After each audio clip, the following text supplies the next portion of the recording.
Here we are. We're alive. Da da da da.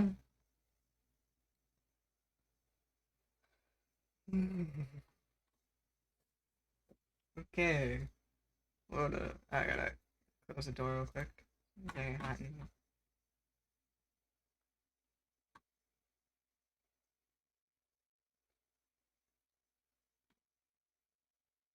Oh, alright. Let's go ahead. Gotta pull that open. Okay.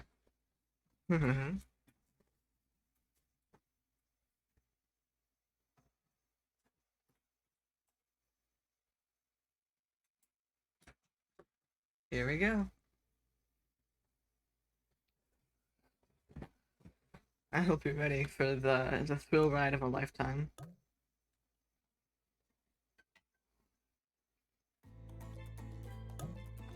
Where's my water?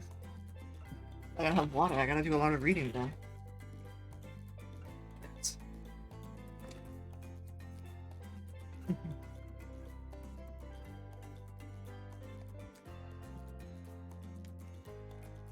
uh. Ooh. Tropical fruit. Okay.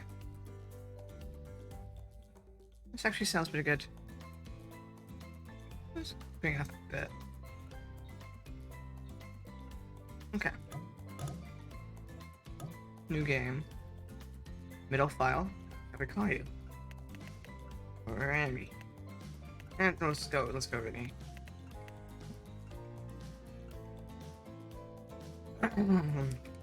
Oh god, I gotta clear my throat. Give me a second.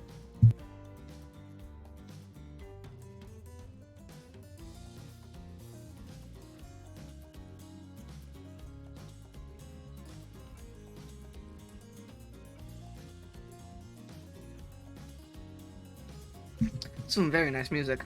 And a welcome surprise, the first time ever I've loaded up a game and its music has been a comfortable volume. It didn't blow me out of the water. This is the first time I've ever booted it. I didn't even adjust the audio. Ooh. You wake up on the beach, soaking wet, salt water stinging the inside of your throat, as if you'd nearly drown. Water falls from your mouth as you open it to gasp for air. I wonder if at all this goes into the Dead by Daylight canon, but I'm excited.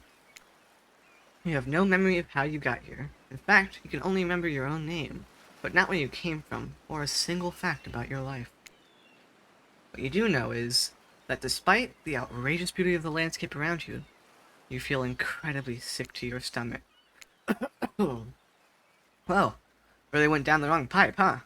You need a minute, or can I go on? Because I can give you a minute. We got plenty of time. I mean, endless time, really. An eternity, if you catch my drift. Whoa, not now, Ocean. Sorry, Annie. Can I continue? Please go on. Okay, then. As I was...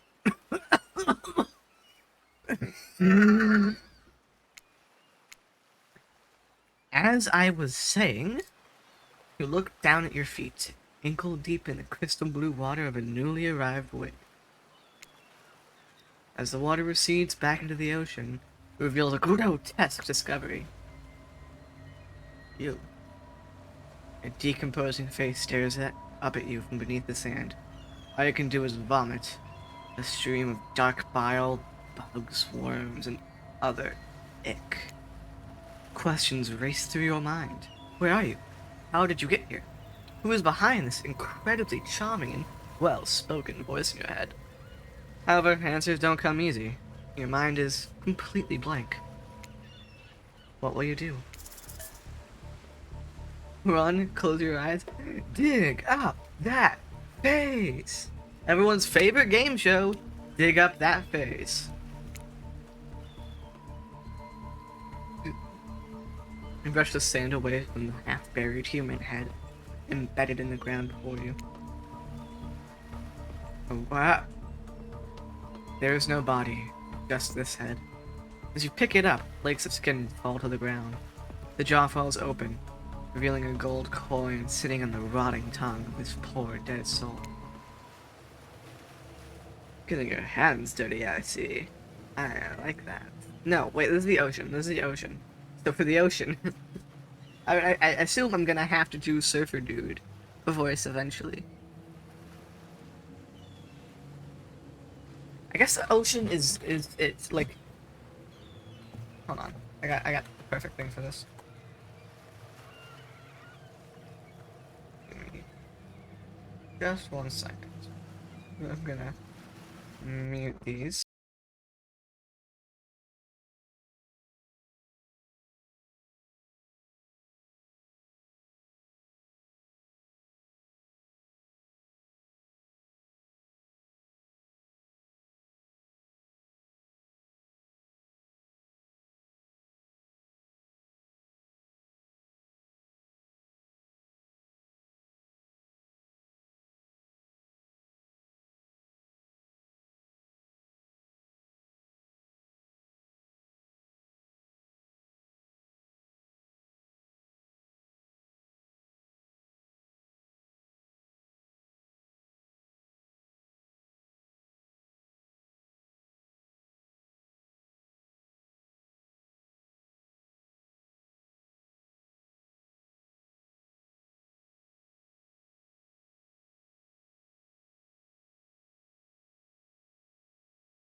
Sorry about it.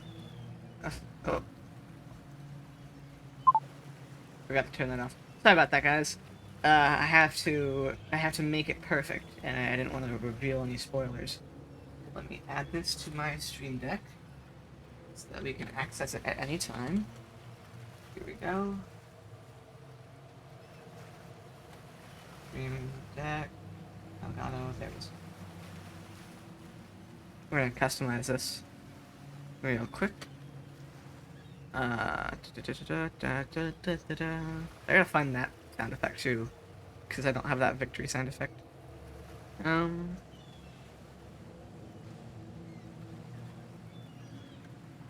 activate voice changer. There it is.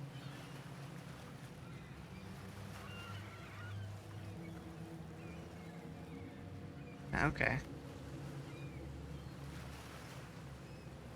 Oh, can I? Oh, yeah. Voices. Select a voice. Ocean. There it is. Here we go. Now, if I did this right, hopefully I did, I should be able to just press this.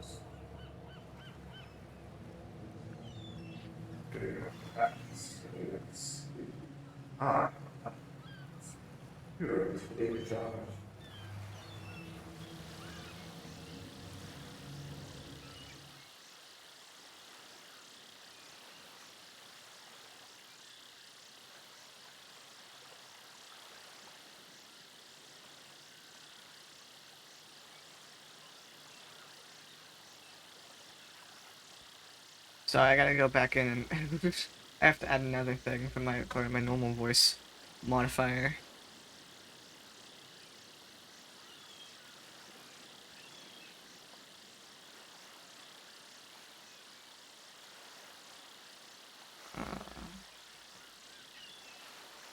V, is it down here?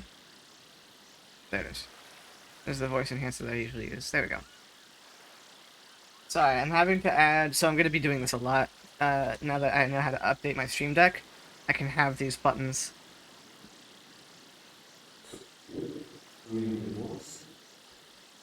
whenever I want to. So that's good for me. So now I have that added in for you guys for extra, you know, fun. But I'm gonna have to create them every time we encounter a new character or something that I want to make a voice for. So get ready for that. I'm gonna have to do that a lot. Bye. You examine the gold coin briefly, happily distracted from what has otherwise been an extremely confusing morning. The sun beats down on you, drying your clothes. You check your pockets, but they're empty. Plenty of room for a gold coin, you suppose, and so you deposit it.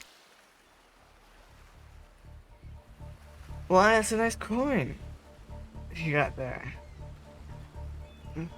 What if you were to spend it right now? No thanks.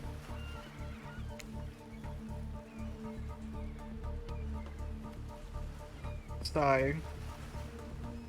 I have to deal with someone. Look, I'm gonna level with you here. That coin you found, it's mine. I dropped it yesterday, and I've been looking all over for it. Dropped it into a dead person's mouth? Could you just give it back? No. Be that way then. Your mind doesn't have a chance to linger any longer on your current situation, as you feel something soft bump to your foot. Oh, Wilson! When you look down, you find a volleyball sitting in the sand there next to you. You stare down, frozen. A voice calls out from behind you. Oh, fuck. Okay. This is the dummy mommy yourself.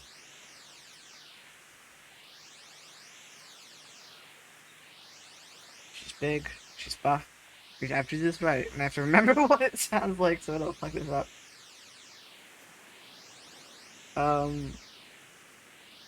Okay.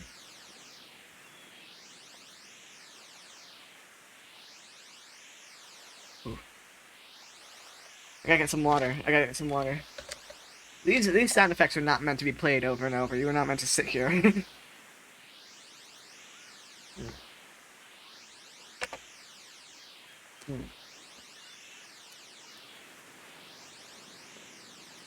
Whoopsies.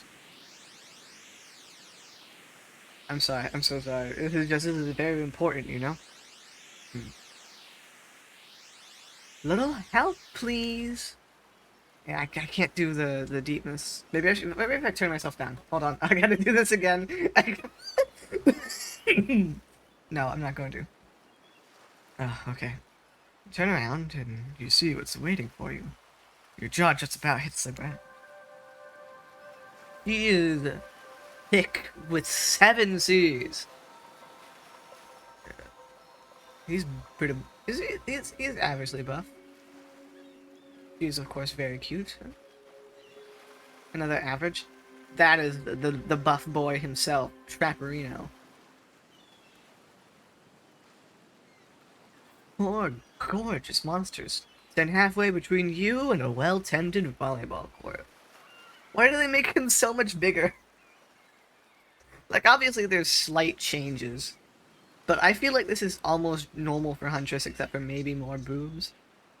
The Wraith doesn't usually, and this is kind of the Wraith, in general, it's just different clothes. I think same with her, except, yeah, I think same with her. There's more or less her body type, just with different clothes, maybe a more filled out, more human. This motherfucker. They were like, let's give him 4 times the body size. Because it breaks his mask, too. He broke his fucking mask. Each of them oozes with undead energy, a magical aura reaching out and penetrating you. Via your eyes. Your heart begins to race. Curiosity. Fear. Desire. You can't help but stare at these casually dressed, call them killers, I don't know. Not to be judgmental, but that's just the energy they put out there. So many competing feelings rush through your mind at once that you are completely paralyzed.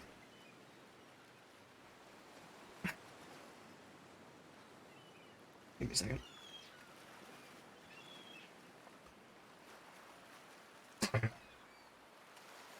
Just 1 second.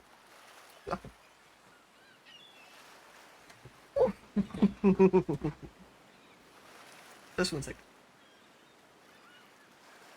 Boy, it's hot in here. The fan does not work enough.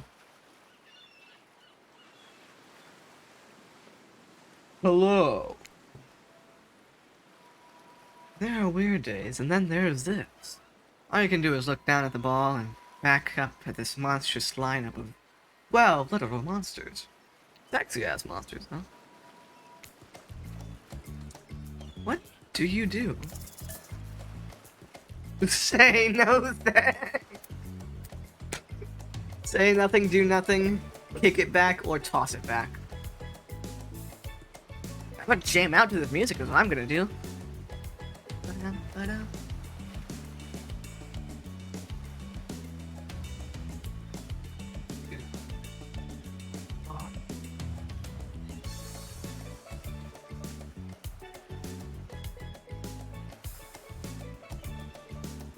Alright, I'm sorry. Okay. I think I like...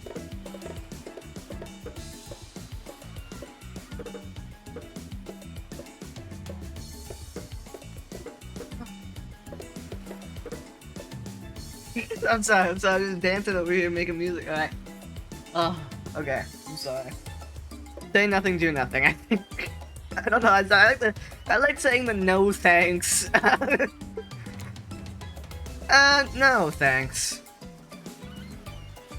Damn, what an alpha move.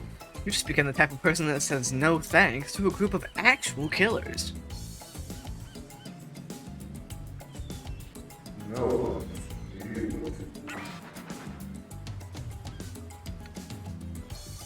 Thanks for nothing, I guess. Huntress jogs over to collect the ball from the ground next to you. For someone so large, she moves deftly and silently across the sand. It's hard to make out his expression from behind the mask, but it seems like the trapper might be smirking. Well, that's a big old smile. You can definitely see that big old smile. I also love all the different eyes. That is honestly really nice. The detail they put into making the eyes. I love that. Also, the blood is on the back of his hands, right? But the beach ball had like a handprint on it of blood. So that means that either A, someone else's blood, or maybe not someone else's blood, maybe the same person's blood, but from a different, like, it's not from his hand, or B, that he perfectly slapped the ball with the back of his hand in a way that pressed his fingers against it to create that image. Like the trapper might be smirking. As you try and read Trapper's face, you realize the two of you have been staring into each other's eyes for a really long time, even though everyone else is headed back to the volleyball court. Finally, you can't take the tension, and you look down, breaking his gaze. As soon as you do, he turns to follow them. Alone again, you look across the beach at these strange residents who casually bat a volleyball back and forth, happily ignoring your intrusion onto their private beach. Should you be frightened? Worried? Excited? I did refer to them as killers, not to give too much away. But at the same time, damn, they're looking very appealing in their own way. And nobody so much as lifted a blood-soaked finger in your direction. Don't be scared. You're this. Well, geez, if the spooky ocean voice says not to be scared, I'm sure it's all going to work out.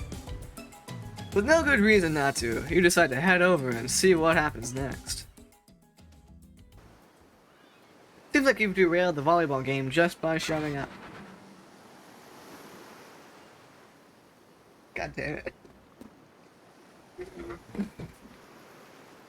You derailed the game just by showing off, nitwit.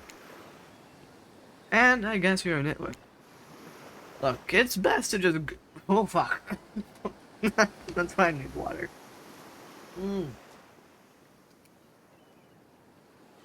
One bottle is not going to be enough for like the 5 hours of streaming I have planned. So we're going to I'm gonna have to refill this multiple times because one, it's extreme. I feel like I get more hot when I'm streaming. I don't know if maybe there's pressure, but like holy shit. Alright. Oh. I'm sorry. Look, it's best to just go with what Trevor says when he says it. That's a policy I hold for pretty much anyone who always seems to have fresh blood on the backs of their hands. Hey, don't worry about it. It's all just a game. Existence, that is. Fuck, what did I do for her? I've already forgotten.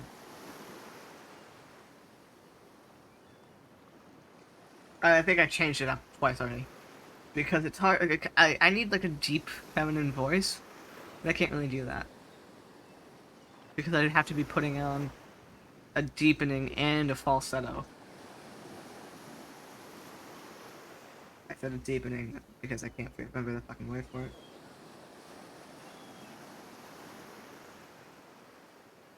Okay, so I got this. Fuck, I don't.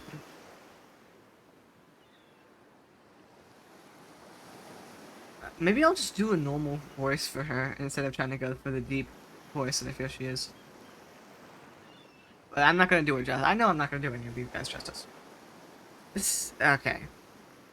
Besides, I fucking okay. Maybe it'll help if I do an accent. I don't. That's it.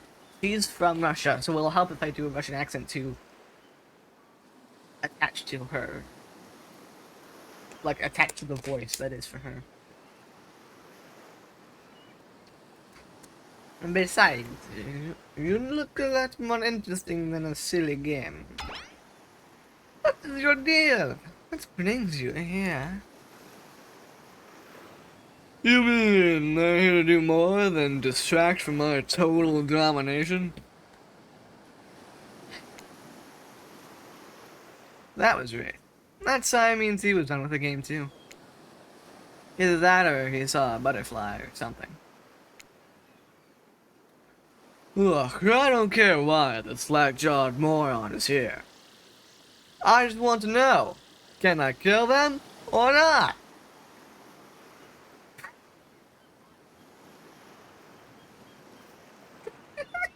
God damn it.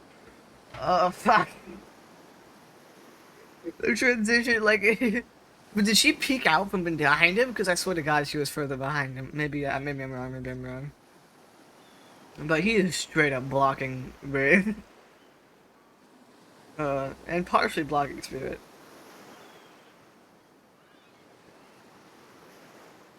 Oh, fuck. Okay, I'm sorry. You naughty cat. At least not yet. Oh, yeah. Not yet. Hey, Rainy, you might want to, you know, say something. Actually, never mind. There'll be plenty of that. Fuck. There'll be plenty of time for that soon enough. Right now, this group has some questions for you. Be warned. Answer quickly and answer well. This is a timed quiz. It'll be very important later. Oh fuck. I gotta be ready. I gotta be careful. Very important.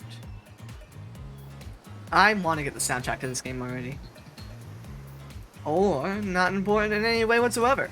Probably that one. I can't remember. How attractive would you say you are? Very, not at all average. Not at all. I've never thought of myself as attractive. Whoa! Watch it. That's beautiful. Fuck. Give me 1 second. I got it. I'm flustered. I'm flustered from this text box. I'm gonna take him home later. Anyway. Whoa, watch it. That's bullshit. They're beautiful, you hear me? If you could have any superpower, what would it be? Invisibility. Invisibility? Dang. Although sometimes I think I already am. What was like your best subject in school? Of these two, I'd say history. History? Nice. It's important to know what came before so that we're not doomed to repeat humanity's mistakes. I mean, we will anyways, but still. What's your favorite animal? Cat. Sorry. Not a muselid. Definitely a cat. What? Why is everyone looking at me? You think just because I'm the typical cute goth girl, I have some specific love of all things cats? And more specifically, black cats? Well, I do, but you can all go to hell anyway. What's your favorite color? Of these, I guess blood red, because that's closer to pink. Red. Some call it the color of love. But love is just another word for pain. What's your dream job? Astronaut, nightclub promoter, not working at all? Nightclub promoter, I think, is closer to what I'm doing. Like, you know, an influencer somewhere. Yeah, nightclub promoter. Damn, this music. I cannot get enough of it. Definitely a nightclub promoter. Everyone groans. And let's be honest, they're right to do so. Luring folks into the dark. Not just anyone can do that. Best flavor of ice cream. Chocolate. Well, yeah, chocolate. Chocolate. My favorite flavor is pain. Same. Same here.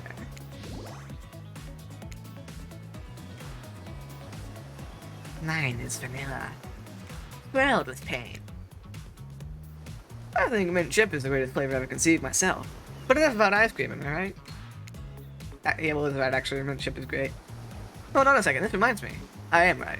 Always. It's a lesson you should learn before we go too much further. Do what I say if you want to survive. Pick mint chip. What did you do? You rest. Kill me. Even with words. Tell me, what's the best flavor of ice cream? I have to go with mint. Like, he is right.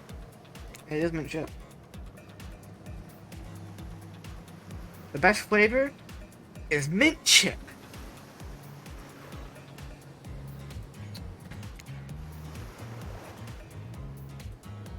So, please. I think you're going to do just fine. Anywho, now that they know so much about you, I'm sure the group wants you to start getting to know them. I'm Trapper. I pretty much run things around here. I'm the smartest, richest, strongest person on this whole island. I don't like losers. If you want to know what a loser is, say hello to Wraith. Hi, I'm Wraith. I'm nothing like everyone else. I like nice people and I loathe big dumb idiots. Hey, what's up? I'm Spirit. I don't like most things. I don't really hate most things either. It's not worth my time. But the things I do hate, I really hate, you know?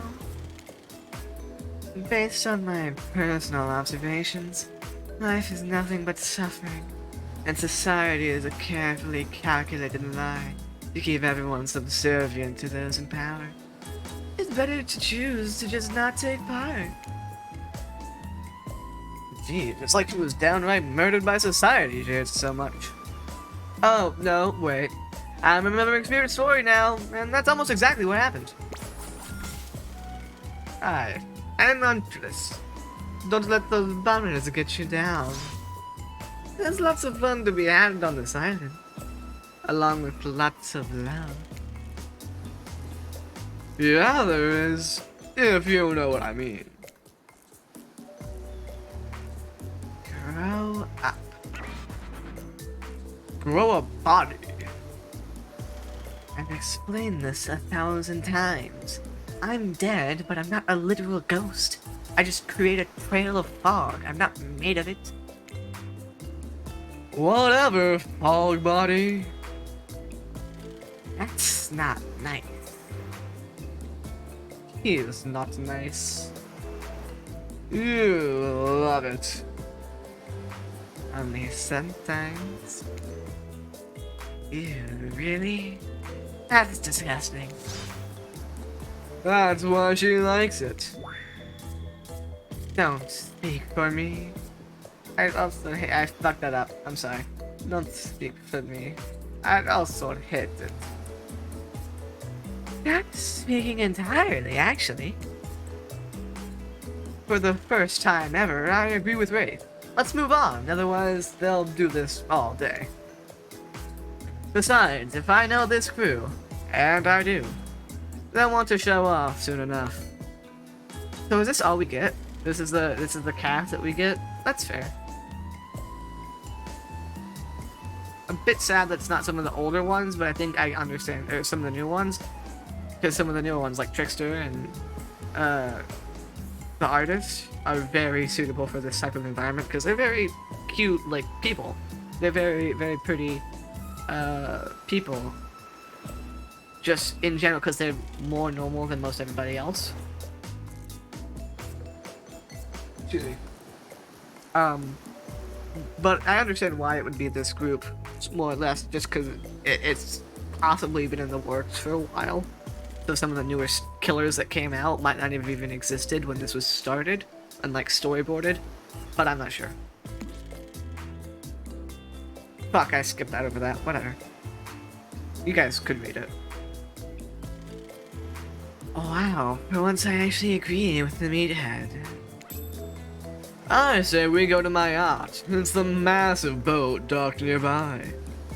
I'll give everyone a taste of true luxury and power. Wraith rolls his eyes. Don't mind him, he just hates fun and happiness. No, I hate the endless, desperate, soul-crushing pursuit of wealth, the way it's flaunted needlessly, and the cruelty and the cruelty it engenders. What about hanging out by the pool? I find the water calming, simple, beautiful. Hey, what about our volleyball game? We can exercise and have some fun as a crew. Are you all serious? There's a perfectly good lounge to chill out at right here. I'm tired, and besides, I hate being in the sun. Where do you want to go? So we got the yacht, the captain's yacht, volleyball game, lounge. And is that the water? I'm guessing that's the water. I think I have to go with Wraith. I'd be down for a dip in the pool.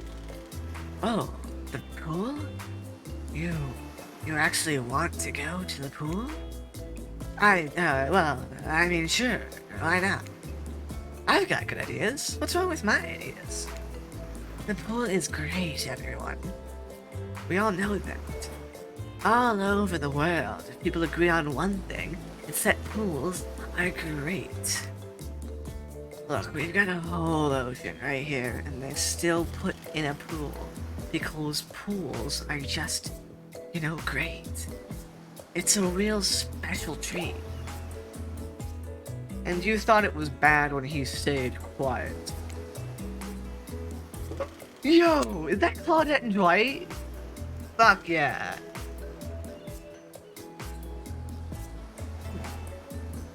Hold on. For just one moment. This is Dwight and Claudette, our activities coordinators.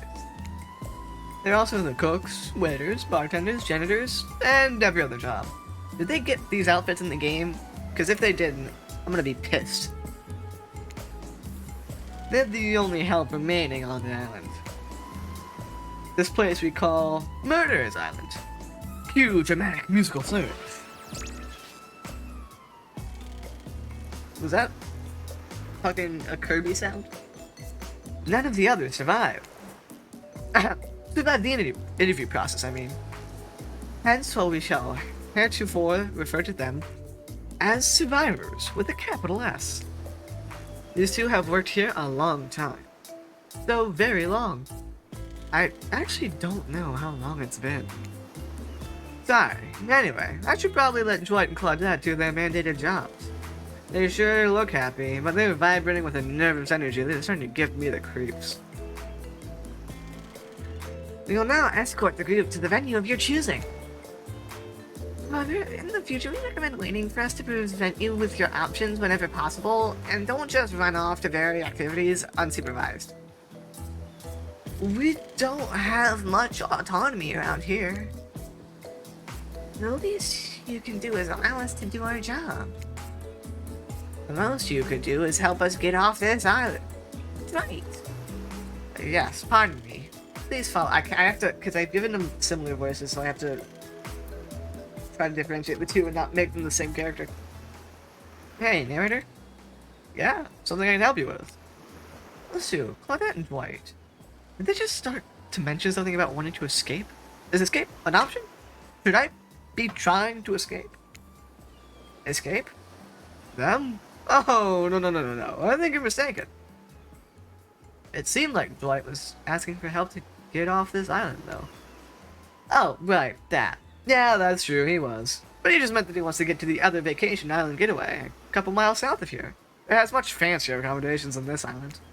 It's one of those big corporate outfits, quite exclusive, where all the famous celebrities hang out. Very luxurious. Doesn't quite have the charm that this island has, though. Trust me, you wouldn't want to go there. With all that money comes a lot of restrictions. This is where you belong. Now, off you go. It's time for an activity. On this island, your decisions matter. Mostly. When I agree with them. Not like that other island. So what'll it be? Thinking with a pool. Imagine if you chose somewhere different. Wraith moves ahead to the pool at a pace that could almost be considered jaunty, if a creature so lanky they appear to be made entirely of elbows and ankles could jaunt. What's going on with Wraith's face? Is that a smile? Is that what a smile looks like when he does it? What can I say? Being enveloped by water is comforting. It's quiet, it's ominous, and you know. Wraith looks back over each shoulder to make sure no one besides you is within earshot. The fire can't get me. Super normal stuff here, as usual. Oh great, it's Claudette and Dwight. What do these two want? Since everyone's at the pool, we figured we'd bring over some of our most popular pool accessories. Really, which of these is particularly interesting to you? I keep changing it, but just so I can like try to differentiate them, because they're the same like semi-nerdy characters, which is kind of why they're the event coordinators, I think, of the main character of the main crew. Okay. Foam noodles, inflatable lounger, basketball hoop, goggles and snorkel. In a pool, I think a lounger is kind of nice. Those loungers look pretty comfortable. Sleeping during the day, completely out in the open like this, not really making yourself a target. If someone were to, I don't know, try to throw an axe directly at you, well, it should be easy to see. Not that I'm saying I would do that to you. I prefer challenge. Huntress may not be into it, but it sure looks like Spirit co-signs this choice, since she immediately snakes the coolest one. It's in the shape of a casket. A really cute casket. I don't really do water, but as long as I'm floating on top of it, that's fine, I guess. Spirit grabs you the black unicorn floaty and sets it in the water next to her. And since you also enjoy the fine art of relaxing here... fuck. And since you also enjoy the fine art of relaxing, here, you can share my umbrella. Well, come on. That's charming. Something about the water and being this close to Spirit is putting you in a playful mood you might regret. Do you splash her? Just a little bit? I promise she doesn't have a cell phone in her pocket. She died before they got popular. Don't splash. I feel like splashing Spirit is a bad idea. You stand perfectly still in the water so as not to send a single drop in Spirit's direction, thus enraging her and resulting in your own demise. Oh wow, she's passed out, probably from how boring you are. Hope she doesn't get a sunburn. Your waking nightmare, you can almost believe that you're starting to relax a bit. And forget about how much you can't remember. It's as if the sun's very rays have a calming effect on you. Your body tranquilized by the soft light from overhead, coupled with a cool breeze rolling in from the sea. And you're not alone. Feel recharged by the gentle warmth of the ocean's caress. If it was a little too warm, that might have been my fault. Also, this is a pool, not the ocean. Okay, everyone, just let him finish. Thanks. That probably doesn't seem like me, but I don't want to play a game of Marco Polo. Yes, I love games. I'll go first. Someone blindfold me. Of course, Trapper has a blindfold ready to go. It's as if he had it in his hand before he even spoke. Ugh, and did he just wink? Did he? It looks like he's just blinking. And did you just bite your lip? Good thing you're getting reined in, because it sure seemed like you were about to act up. Minigames consist of 2 bars. On top, a pointer, which rotates in a clockwise direction. On the bottom, a target you're going to be pointing at. Sometimes the target is immediately visible, sometimes it's hidden until the pointer arrives. Press the spacebar to stop the pointer while over the target to win. Fail to land on the target, and you will lose. To achieve a perfect success, land on the start of the target area, not the end. Okay, ready to play? Or would you like me to repeat that? I'm ready. Ready. Oh, away we go. It's time to feel around. Go get up, Tiger. Not bad. Perfect. Perfect. Not bad. Not bad. This is pretty good, Rennie. No, it wasn't. Don't lie. Just ignore him. You've just been thrown into a very weird situation, and, you held your own. Respect that. That was a good game. I say we celebrate. By throwing this waiter whose name I've forgotten to the pool. Defend Dwight. Have some fun. I mean, it's Dwight, so... like, there's only one real option. We're gonna throw him to the pool. Into the pool. Hilarious! Bully truly...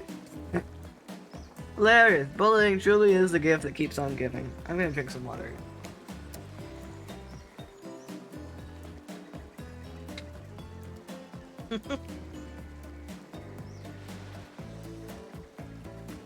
Excuse me. You grabbed Dwight's legs and helped Trapper give him the heave-ho. You know what? Sorry, I can't pretend to support you on this one. Only Trapper's just sadistic. I know it's all good fun or whatever, but not on my Murderer's Island. Yeah, that's right. This place really is called Murderer's Island. That doesn't mean we're cool with bullying. You're on thin ice, friend. I'm no expert, even though as an omnipotent narrator I probably should be. I think that means it's time for the next activity. Seems like the next activity is mealtime? How quaint. You were expecting what? Capture the flag? Do you even know how complicated it is to run a game like that? Much more so than sitting and talking. Oh, he's got vocals. You arrive at the cookout area to find an assortment of picnic tables scattered around. Oh, you're expecting some kind of grand hall with a banquet table? This ain't some prestigious fancy epic like you'd find on cable. Oh, prestigious fantasy epic like you'd find on cable. Dwight and Claudette usher you to your seat. Usher you. Fuck me. That's all the sweat. I can't speak right with all this sweat. Okay. Dwight and Claudette usher you to your seat, but there's very limited seating directly around you. And, oh great. Terrific. Seems like everyone wants to sit next to you. Even better is that they don't want to sit next to certain other people either. To start, no one wants to sit next to Trapper. Meanwhile, he refuses to sit next to Wraith or Trickster. Trickster! Yeah! Oh yeah, Trickster's here. Surprise? Yeah, well they don't call him expected stir. I'm sorry, even I get nervous around crowds of killers. And my whole shtick gets a little flustered. Hey there. Looking good, really? Real good. And we literally can't let Huntress and Trapper sit together. No, seriously, their arms are too big. They can't fit at the table if they sit side by side. I love how he's got like a pool noodle. Or is that an inflatable? It looks almost like an inflatable bat, but it's really big, so maybe it is. Look at this, we can't even fit everyone on screen at the same time. You'd probably think it was an error, but it's not. It's completely intentional. Let that be a lesson to you. Every error you think you see is a choice. Got that? Okay, Dwight and Claudette are directing traffic. You sit on one side, the rest of them will sit opposite you. Huntress and Trapper can sit at the ends with their enormous sexy arms. Now that everyone is seated, we can begin dinner.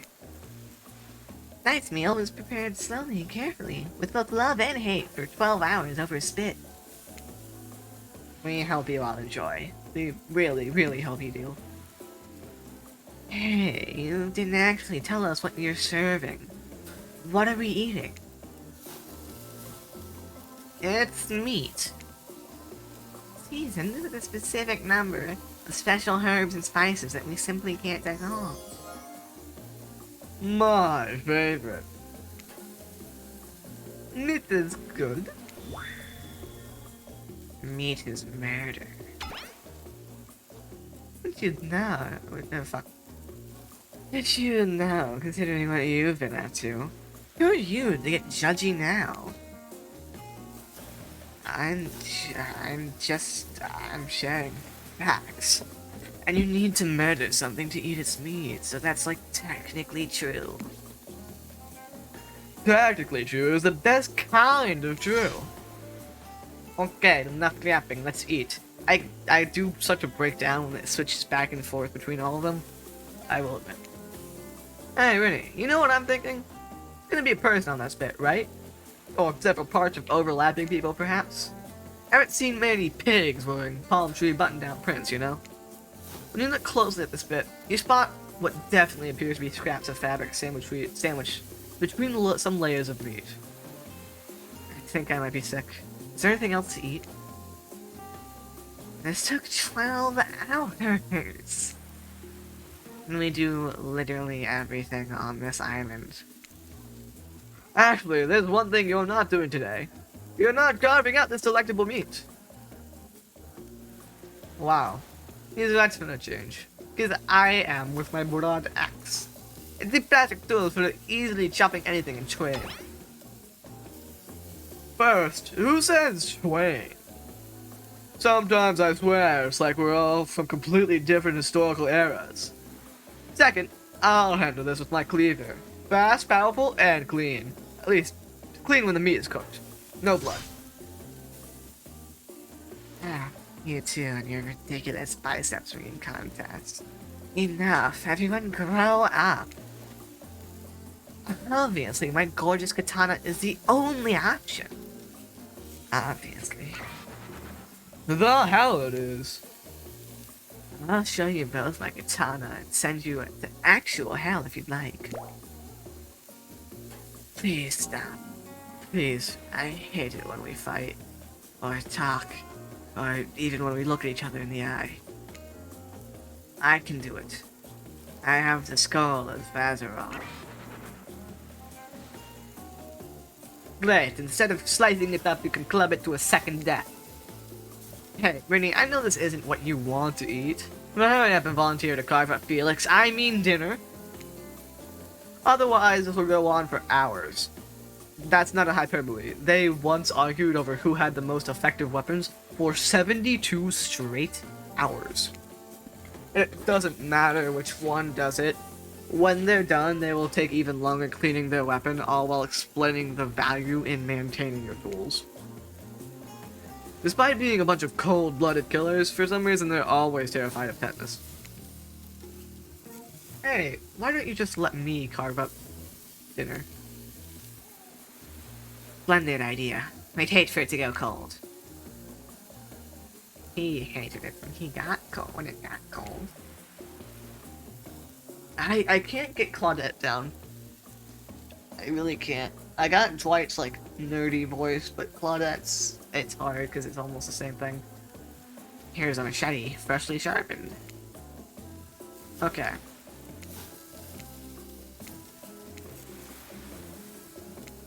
I said it was explaining, you might hear me clicking if you're listening to this. It's just explaining the minigame again. Which everyone knows is the, it's the skill checks.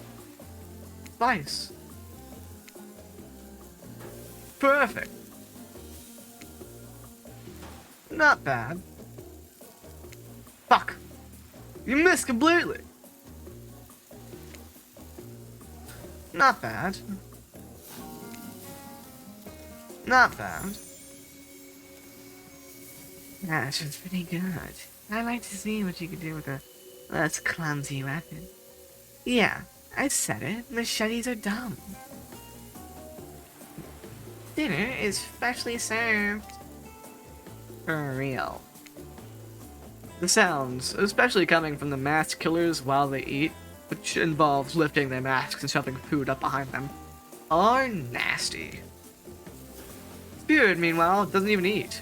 She's the only one who seems to really be embracing being dead. They're all dead, right? This is obviously hell. I mean...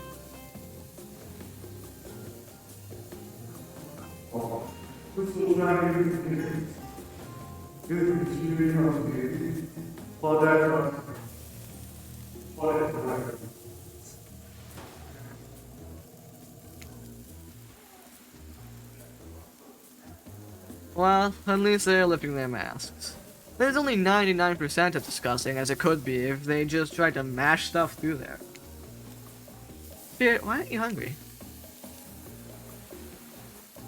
The two best things about being dead is not having to eat. That's only one thing. Think about it already. Number 2 is no number 2. One less thing to think about in the afterlife. Even if I wanted to eat, I have no idea what would actually follow. You might have noticed, but I'm mostly just a bunch of disembodied body parts. Or dismembered body parts, floating in a spectral form. You see how deep this cut on my abdomen is? I don't even think my digestive tract connects anymore. She was smiling when she said that, by the way. Between the food and the behavior of the group, this might be the worst meal in history. But even worse is they're staring at you. You're not eating. They don't like that. I think they want an explanation why. What do you want to tell them?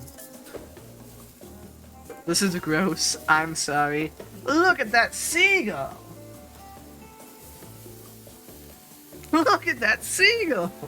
Wow, you ever seen a seagull that big? I haven't. That's incredible. Anyway, what were we talking about? They misdirect. Yeah, she's right, Rudy. Pretty lame. Own who you are. Never compromise. Didn't you wash up on this island with no memory of who you are and how you got here? Yes, you did. Poor thing. You have no idea the last time you ate a real meal. And you've been standing in the sun. But the seagull. Uh-oh. You just made a lot of good points. I swear. You're beginning to feel lightheaded. They waved at me. Maybe you need to eat to survive here. Either that or someone poisoned you. Now wait, you haven't eaten, so you can't be poisoned. Whatever the answer, you're clearly about to pass out. Oh.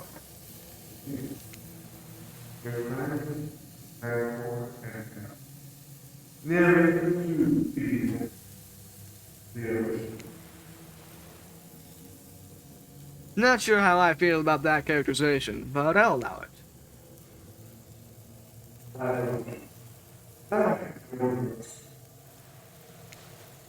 There's only one thing you must do. You have to figure out what's wrong. No one can tell. Not what is it? There's too many of us. Hopefully, because there are even more. Many of them need more life.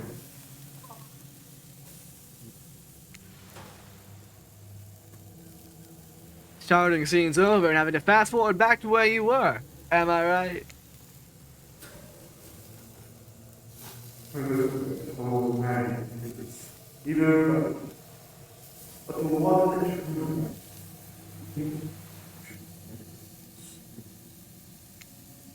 why? Why? Here. After that, emotion. Be old. Vague. Mysterious. I gotta give it up to this ocean character. That's some quality early game storytelling.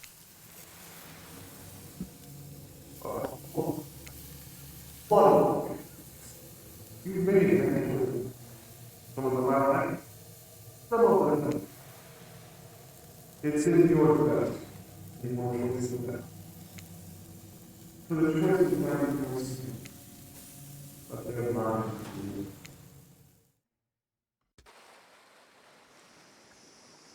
You wake up to find Wraith holding your limp body, gingerly pouring cool water into your mouth. Now that you're finally alone, Wraith looks at you eagerly. I don't care if the seagull actually waved at you, but I understand the feeling of looking at you so far away and wanting to reach out. But did it wave at you? No, or swear it. I swear it. I swear it. Ray nods the nod of someone who's just realized that Rainy is a liar. He's disappointed in you. I'm disappointed in you. And you know that deep down, you're disappointed in you also. More so than usual. Oh boy. Looks like he's about to monologue. Now you've done it. Is he about to rap? How do I say this? It's just, honesty is important to me. I've been burned too many times. Something about the word burned makes Wraith look away. Far away. Eyes brimming with tears and yet, at the same time, dead. I understand.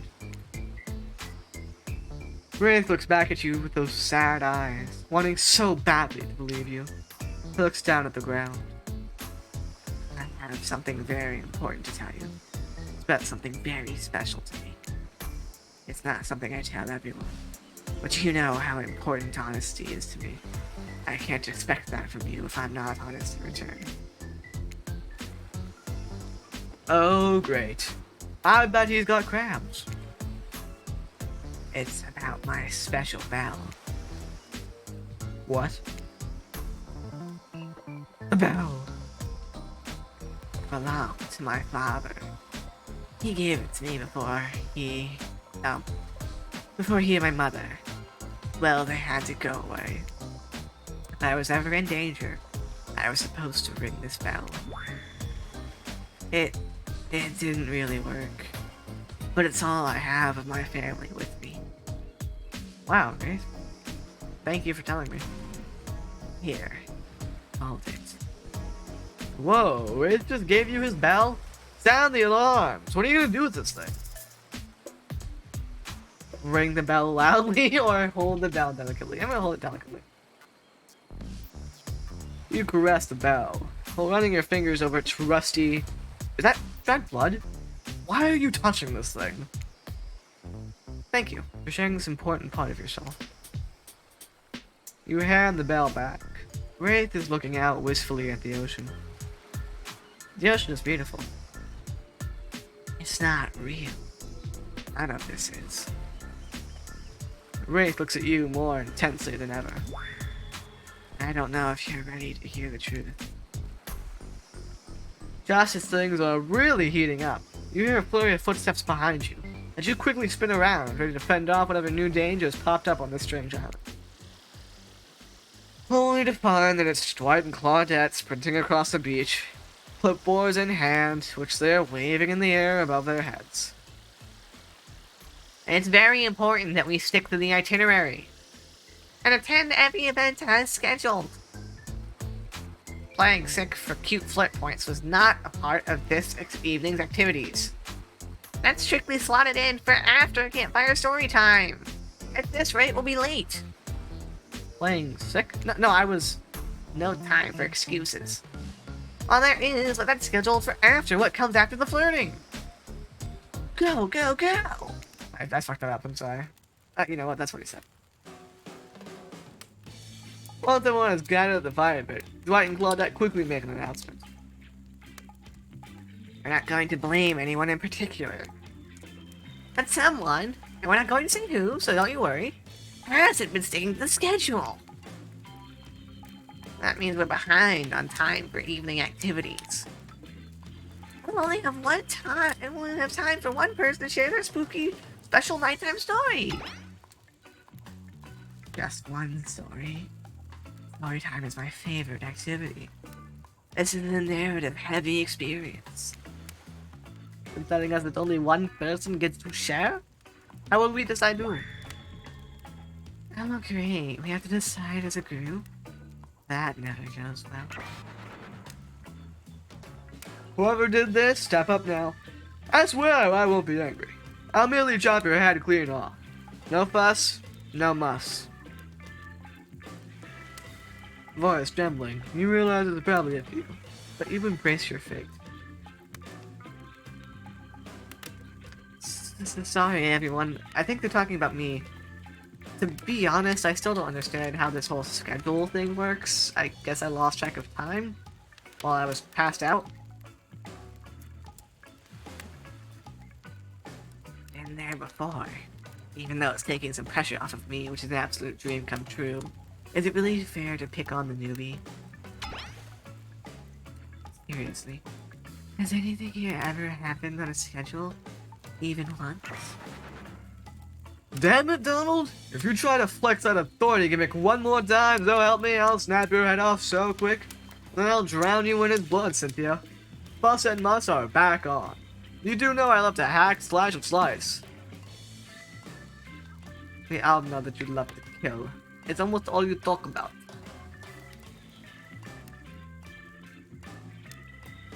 We have any names? Who even knows any names? Not any of us. I renounced my name. Who's Donald? Who's Dwight? Who even knows anymore? Call me nobody. But we still gotta get started in story time, so they changed his name in the fucking text box to nobody. Brittany, who do you think should go? Ah, damn it, that's a name. Please pick somebody quickly so this tropical vacation doesn't turn into a bloodbath. Spirit, Wraith, Huntress, or Trapper.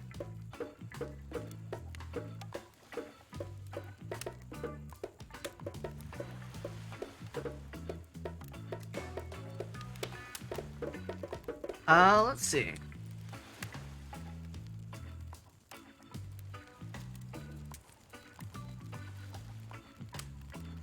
We'll do this by rolling a 4-sided die.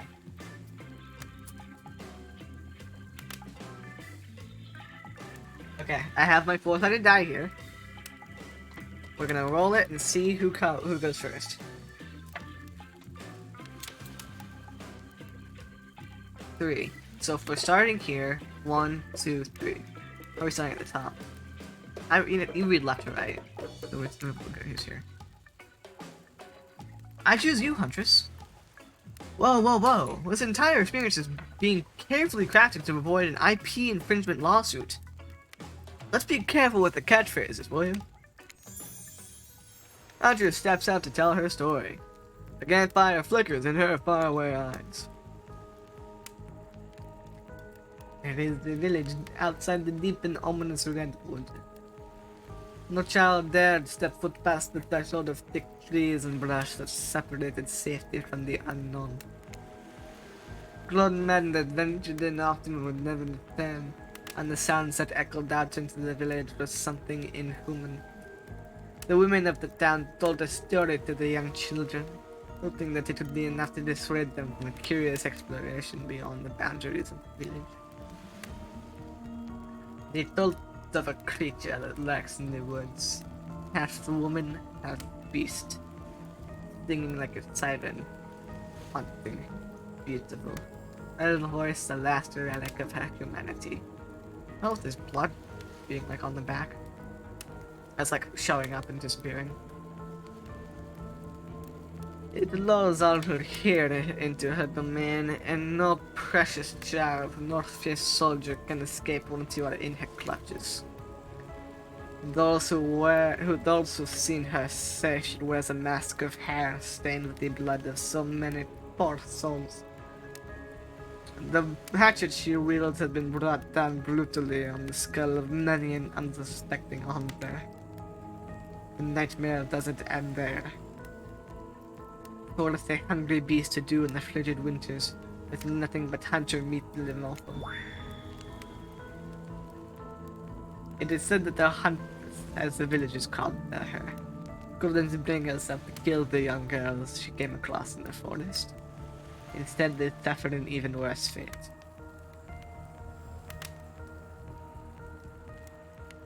Longing for a child of her own, she'd bring them back to her secluded cabin to keep them safe. She'd wrap a tight cord of rope around their necks and affix them to the wall. That way, they'd be warm. That way, they'd be out of harm's way. The huntress would even bring the girls presents. Stories she'd pilfered from other bodies, masks she'd fashioned out of things from the cottage, and little dolls made of grass and twigs. But these toys did nothing to quell the children's fear. Within days, the girls would waste away from starvation and dehydration. For all her good intentions, the huntress had never learned how to care for a human child.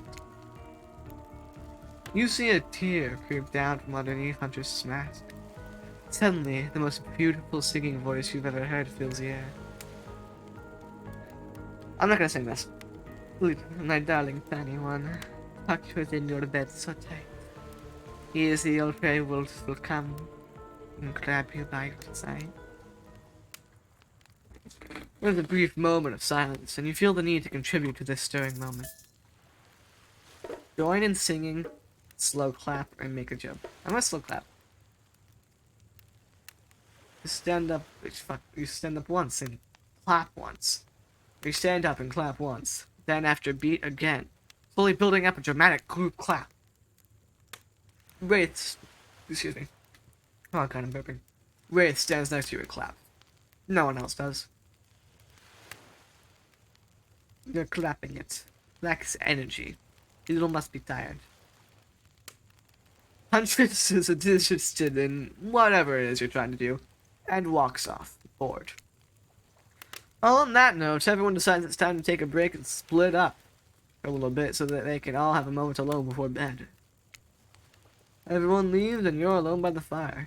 The only thing you hear is the ocean slowly lapping against the shore. This is nice. A true moment of peace and tranquility that lasts for all of 7 seconds because Trickster shows up. And he's blaring his latest song. Hey, baby. You look lonely. Mind if I join you? He doesn't wait for an answer. I know you've been hearing from these guppies all day, but I want you to hear something from a big fish like me. Something special those in charge of this island don't want you to hear. I am the ultimate catch on this island. The only lobster in an ocean of sardines. No one can give you what I can. You just have to find me. Come find me, baby. Trickster leaves. You're a bit confused about what to make of his cryptic clues, but you aren't going to get any time to yourself to think about them just yet. Huntress approaches you.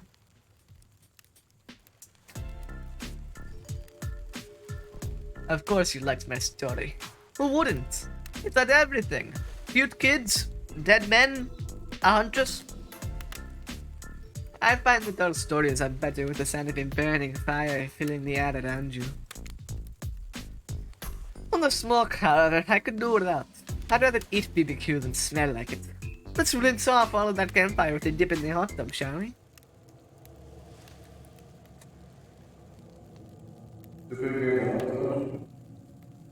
can follow mechanics.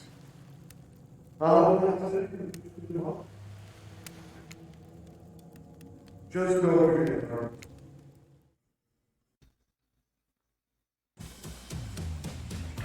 Okay. You enjoyed Storyteller, friend. Slip into the water. It's just the right temperature for an evening dip. Plus, if some jealous shark comes along and manages to jump from the ocean into the pool, you're also pretty sure your killer companion could handle it.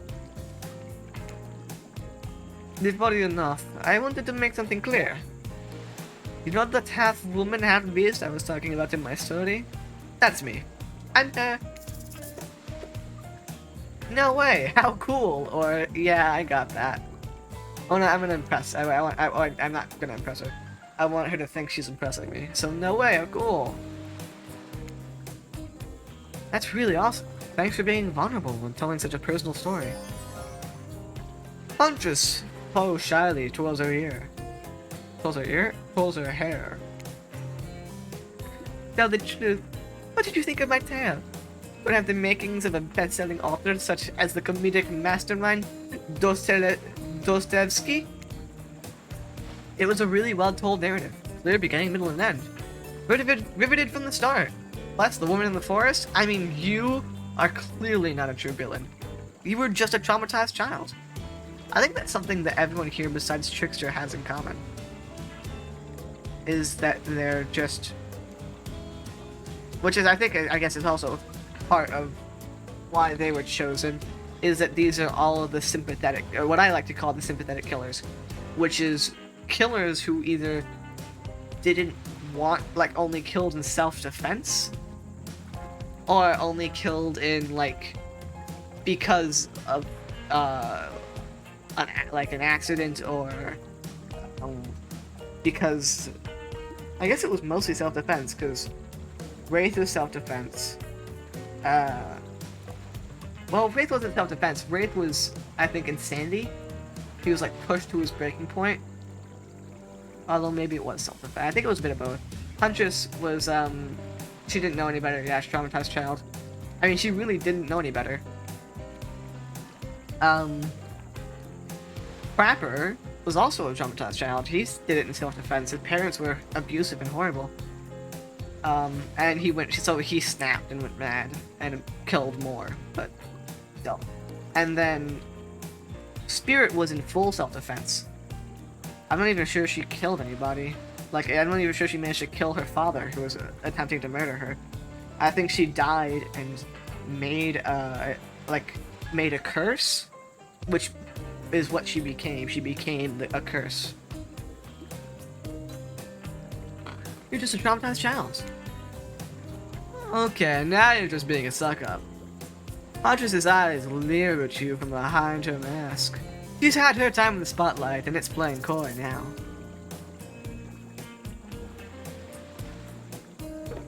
Chuckle awkwardly, or call out her tired storytelling. You chuckled awkwardly at Huntress's statement of the obvious. Why are you laughing? I can't help but giggle when I'm about to die, and also maybe falling off.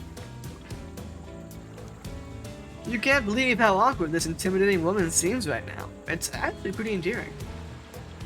You notice the temperature has dropped significantly, despite your steamy company.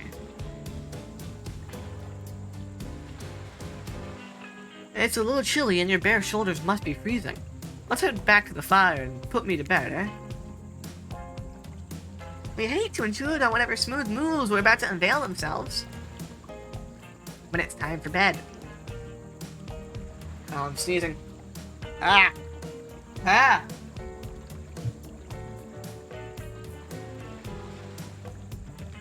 I'm sorry. Usually nighttime is when I do my best hunting. But after a day like today, even I'm pretty tuckered out. Will I see you tomorrow, Rennie? Only if I don't see you first. You make a cute little bow hunting motion. Huntress catches the imaginary arrow you shoot in her teeth, and then bites down hard, snapping in half. At least you think that's what she's doing. It's kind of hard to tell. Good night, my little snack.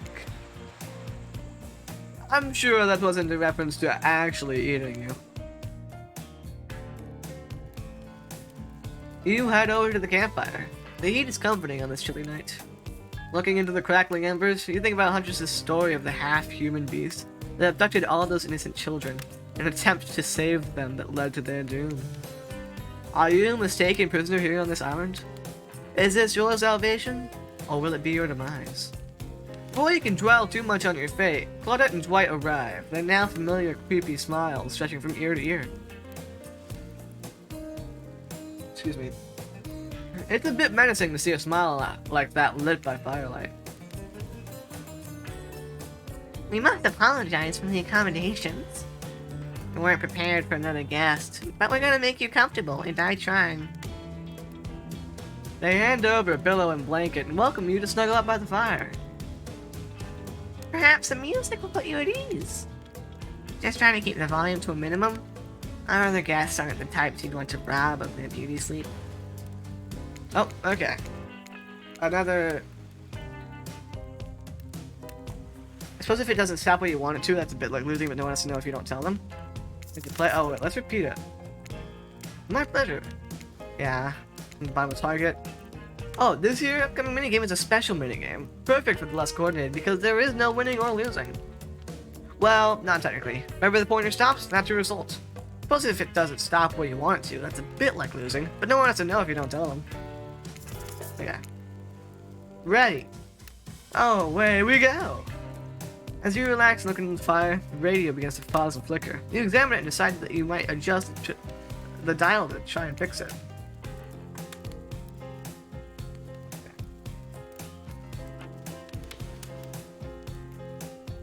So there's no way to tell what.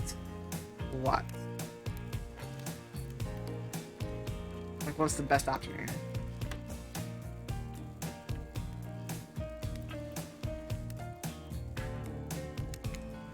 "102. Let's see what's on this station.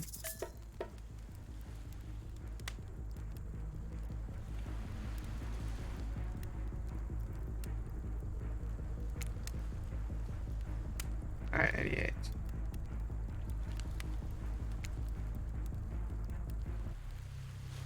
Let's see what's on this station.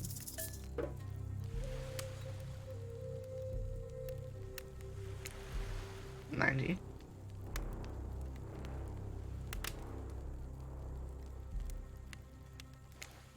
Okay. Trying to see if there's anything hidden, you know what I mean?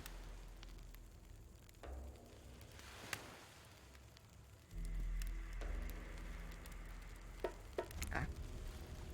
92. Okay.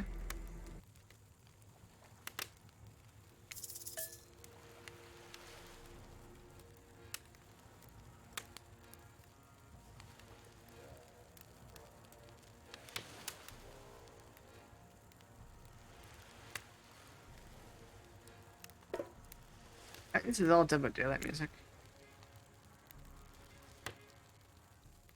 Now join me on a stroll down memory lane.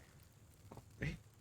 Behavior's been making games for about 30 years now, mostly for other people. Licenses and other publishers and developers. But all of us on the team, we have our own stories we want to tell. And one of those stories that we've been wanting to tell for a long time is the story of this fantasy being a villain in a horror movie. Way back when, a decade or so ago, people were telling us horror doesn't sell. I mean, unless you're like the big ones, like Silent Hill or Resident Evil, but really, don't even try. So we tried. We didn't give up. We released one as a comedic twist on this called Naughty Bear. If you don't know Naughty Bear, go check it out. It's magical. A little later on, though, we had one of our designers come up with a little prototype, a very simple hide and seek thing with someone trying to hide and do a thing, and someone else trying to catch them and finish the game. And it was so good. It was pure thumb candy. And we figured that by slapping on that skin of the 70s, 80s horror slasher flick, we were onto something remarkable. So we put the old band back together. We went and get Ash and Dave and Phil, and we put a team of about 30 talented, special people on it. And in June of 2016, Dead by Daylight came to be. One of the first key moments for us happened just a little before launch. So the first Halloween before launch, we showed it internally to the rest of the behavior people. I remember we put the killer on the big screen and we put the survivors in a different room and we had people play the game and there was a lot of excitement and it was really cool. And then we put the survivor on the big screen and people went a little nuts and we saw the crowd really gather and root for the little guy to survive. And we realized at that point that not only was Dead by Daylight going to be a great game, but it was going to make for an amazing show.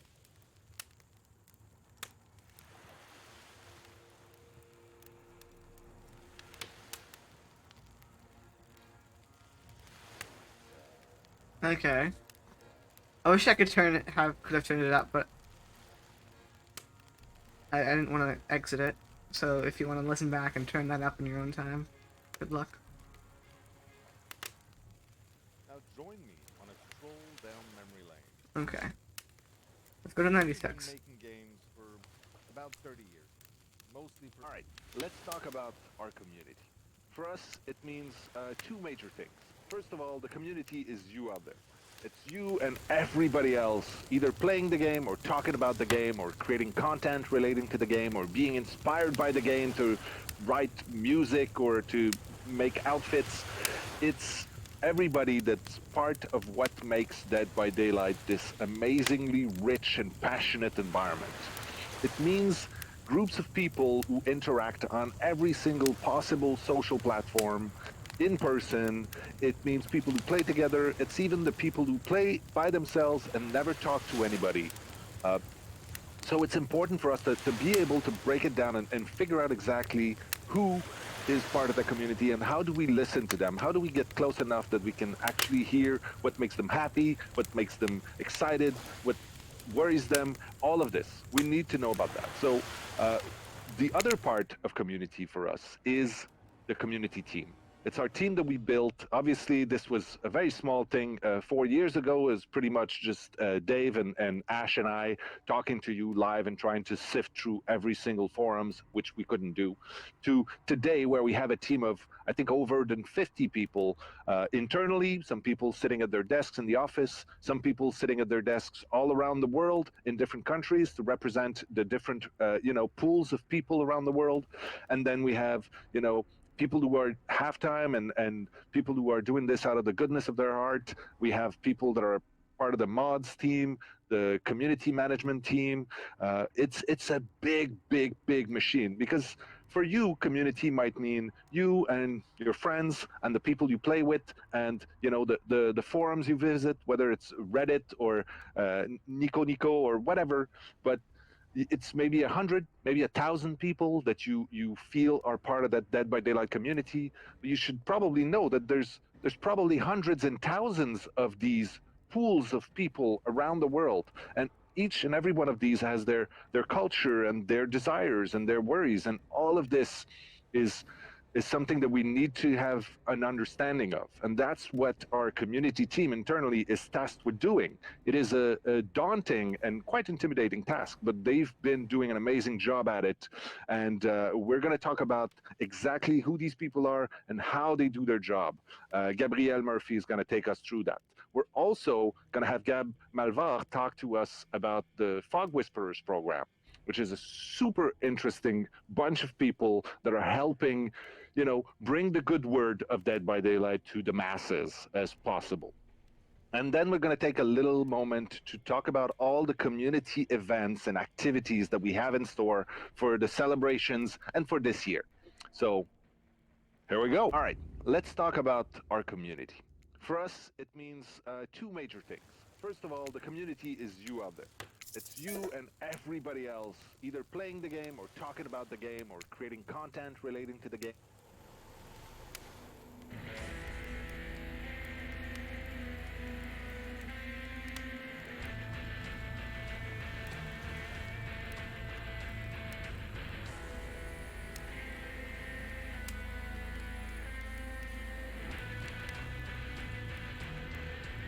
So that was interesting. This is the main menu music now, and I'm giving it a few seconds to try and see if it changes. I don't think it's going to. Okay. Last one, number 100.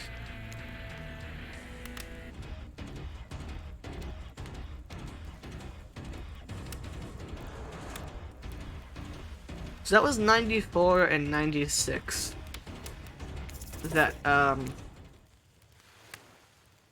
we listened to. So let's remember that. No matter how many times you listen to, no matter how many things you listen to, you still can't sleep. You decide to ask one of the killers to spend a little more time with you until you're sleepier. Would you like to summon to your side as you lay by the fire? Alright, once again, we're rolling a d4. Because I'm bad at decisions.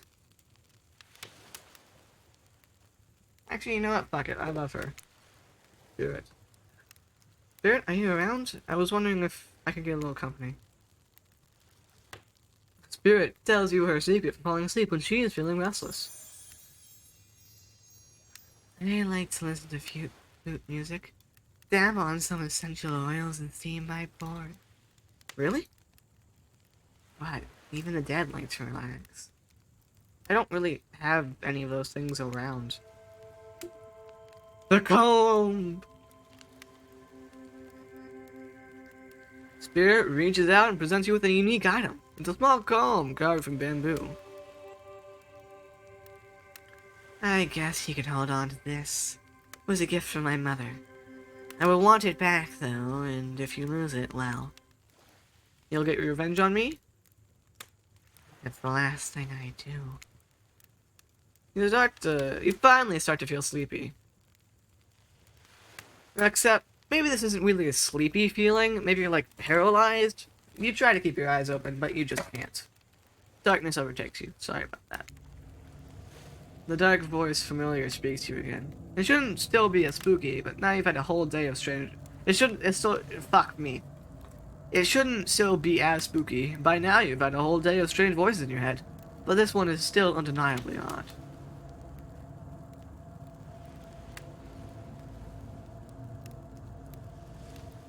Well, thank you.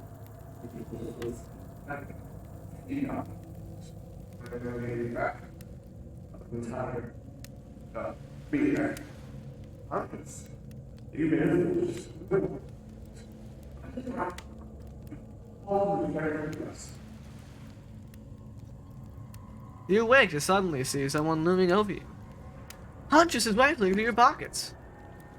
Oh, you're awake. I wasn't stealing from you, merely trying to get to know you better by seeing what sorts of trinkets you keep close.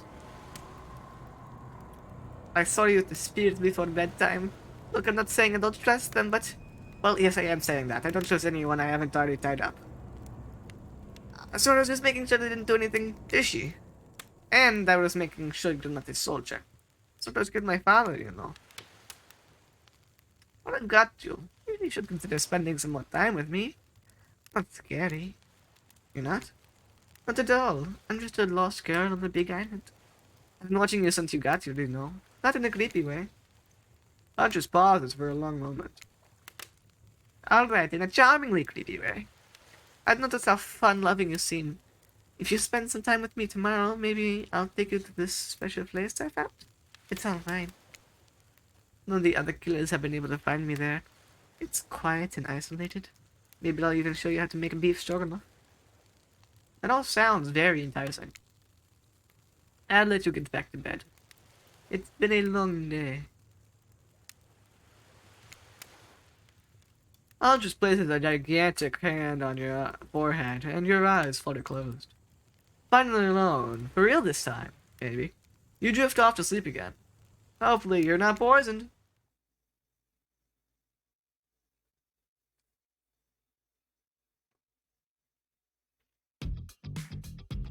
Wait a second. Where are we? This isn't... Oh, jeez, it is. It's one of those reality show confessional rooms where all the contestants talk directly to the camera. I think today went really well. These were some of my first interactions with someone who isn't a parent that didn't end in bloodshed or ultimately perishing in my Russian college. So I'm counting today as a win no matter what happens. What do I think of the newcomer? Do I have to say? Oh, I do? Oh, okay. Attractive, mysterious.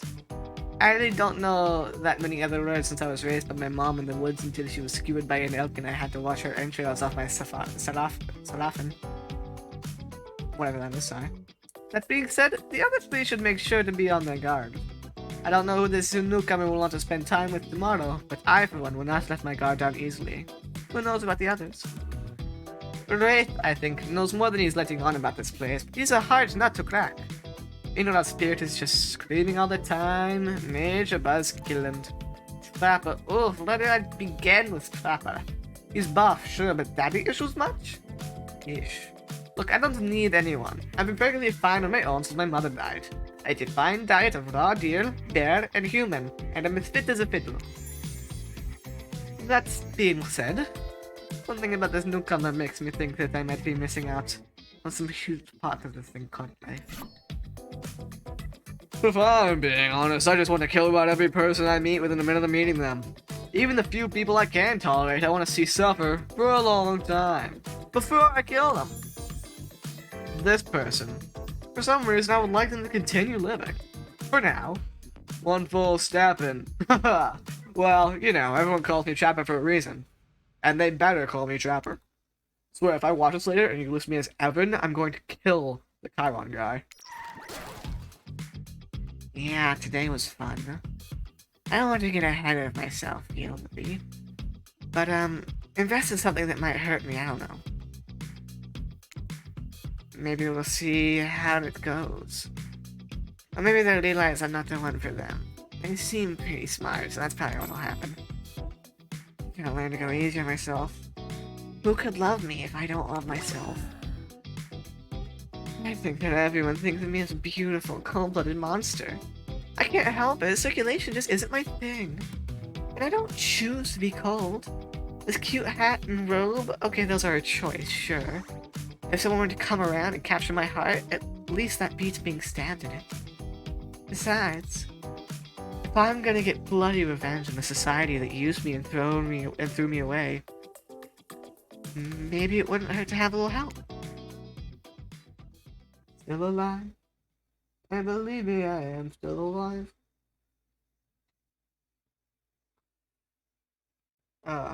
You open your eyes. The sun is shining. There's not a cloud in the sky.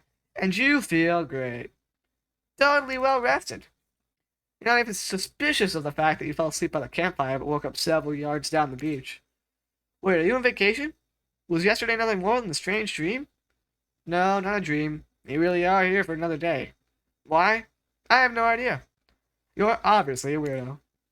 Speaking of weirdos, I see the rest of the gang is hanging out on the beach. This is definitely not a dream. I wouldn't rule out nightmare just yet, though. At least they make for a sexy bunch, no? And talk about sexy. Here comes Trickster carrying coffee. Morning, beautiful.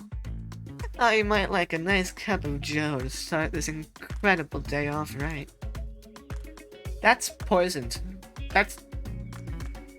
That's poison, yeah. Trickster seems suspiciously cheerful. I'm sure there's nothing nefarious behind his joyful demeanor, though. Everyone knows musicians are morning people. I also want to wish you luck. Today is an important one. My only regret is that I won't be a bigger part of it. Budgeting issues. Also, I'm just swamped with engagements, especially on the other island. Trickster winks at you. If you want to ask him how to reach the other island, now is the time. Never mind, he left. Well, at least he brought me a cup of... No, wait, don't drink that! What the hell is that? They don't call him the Trickster because he's good on a skateboard. And he definitely didn't get that name because he brings people drinks so they can have a good morning. That was almost certainly not coffee. And I don't want anyone casually poisoning, imprisoning, and torturing you. Not yet. This is supposed to be a tropical paradise. The type of place you give a 5 out of 5, 10 out of 10, 2 thumbs up review to. Not an eternal prison of pain. And please be sure to leave a review. It really helps with the algorithms. That's right. Like, comment, and subscribe. Just trust me. I'm looking out for you. So can we please move on? Hey, Chris.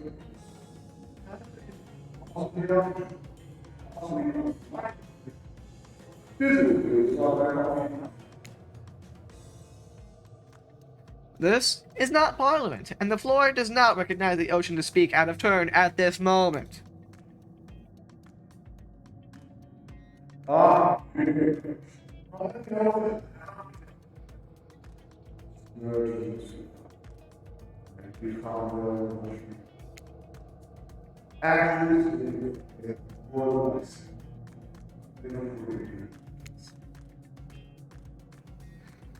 Fine, go ahead.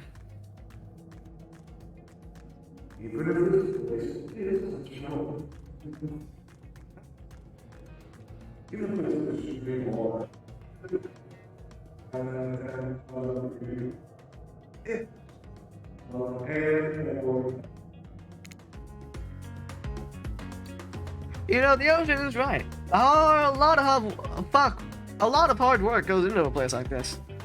You should really judge it on the artist's intent. And then whenever possible, start from the mindset of giving them the benefit of the doubt. Constructing these elaborate simulations, vacations, is not easy to do. Sometimes there are some small bugs and inconsistencies, but that's just the nature of the process. Perfection is overrated. The universe is filled with mysteries. I should tell if there's any glitches back there. I mean, that kind of looks like a skull if you squint. Or maybe a spider. We ought to celebrate those who venture to bare their souls as a part of the creative process with the ultimate intent of making things for our enjoyment, not be overly critical of them. Are you two trying to sell me on this place actually being good? You don't have to say it like that, especially after I saved you from that poorly made cup of coffee. Sorry, we should have been here 5 minutes ago. They always do this on the second morning. Sad, really? Even if they do make some great points. Oh sure, they make great points, I agree. Can we please move on? Yes, of course. Apologies, Rini. Last few minutes aside, have you been enjoying your time here on the island? Yes, I've been having a lovely time. Yes, it's been really entertaining. Or yes, I'm not suspicious. There's no option. It has been really entertaining. How else could I describe my stay on this island besides really entertaining? I swear it's like a Yoshi noise or something. Wow, 10 stars, here we come. Can someone remind me to skip this section next time? Nope. We do need to ask you one more question, though. We all had to sign away our rights to say anything negative about this place. Would you please sign this non-disparagement agreement? No. No, I will not say anything negative about this island. You have my word that I really agree with the terms of this verbal contract. Oh, I see. Perfect. Delightful.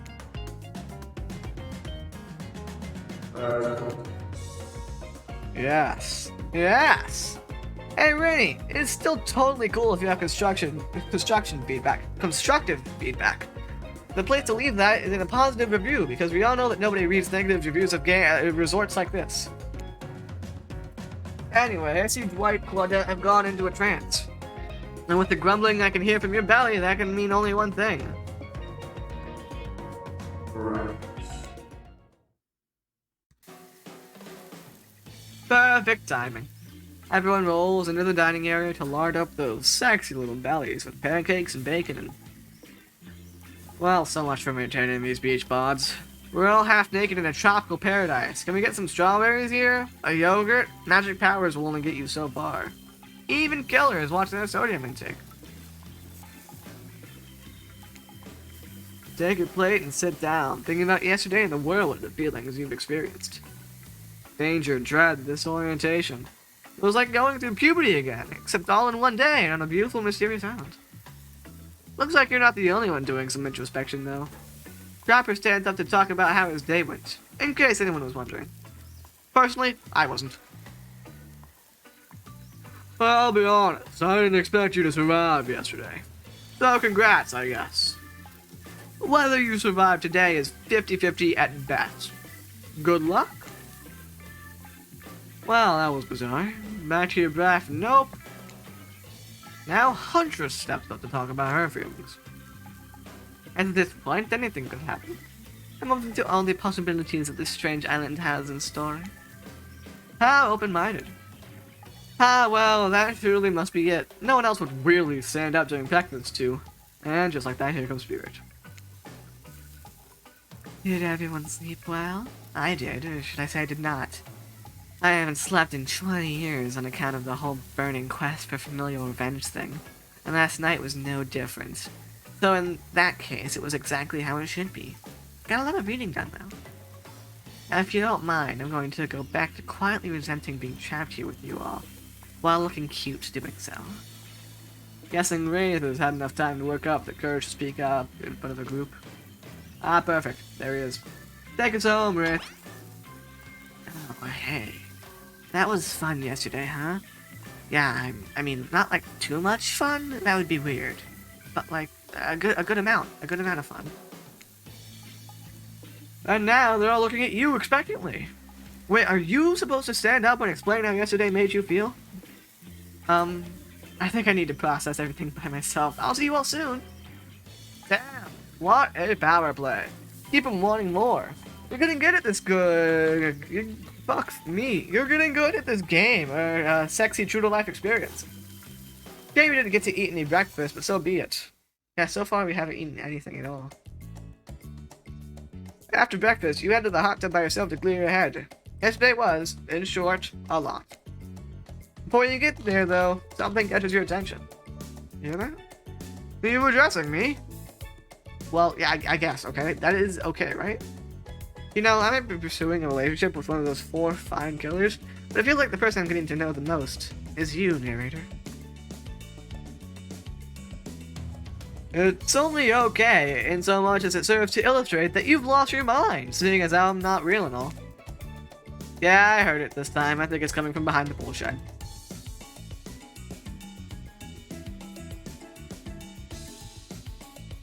No, stick it in there. A little more.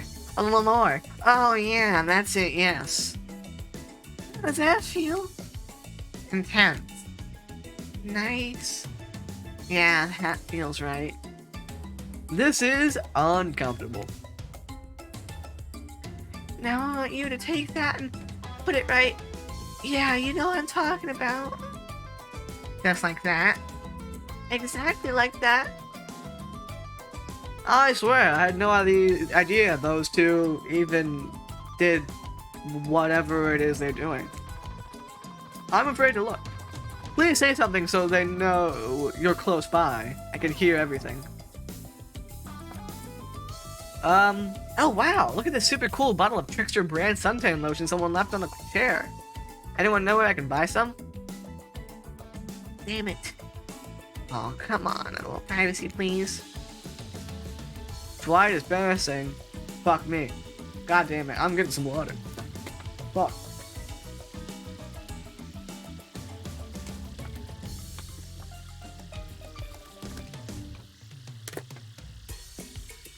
Excuse me. Dwayne is panting and Claudette has a crazed look in her eyes. Sorry, I didn't know how else to let you know I was here, and I could hear you, well, you know. Now what? What did you think we were doing? You were doing... I know, it was meant to be a surprise. You were doing... I don't know exactly what you were doing, but it sounded like fun? You think two people trying to find new ways to kill each other in a desperate search to make their own death permanent is fun? Oops. We get 5 minutes to ourselves every day. And we spend it hoping if we stab each other in just the right spot, we won't get resurrected. I've come to believe that the key is finding the exact place we need to bleed out from. And I believe that place is in our appendix. Why else would it be there? Makes sense to me. Did you actually think we were me and him? What? You don't have to laugh that hard. You get it.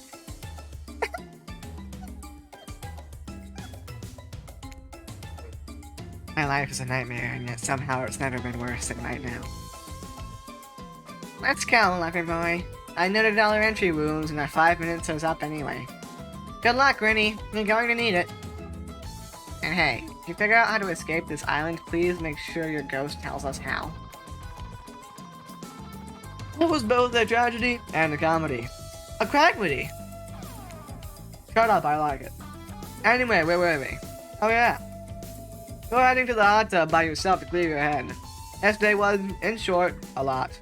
So far today has been exhausting too. But you're dedicated to achieving a true, centered self.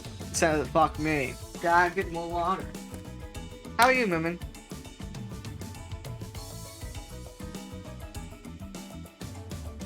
I think Huntress.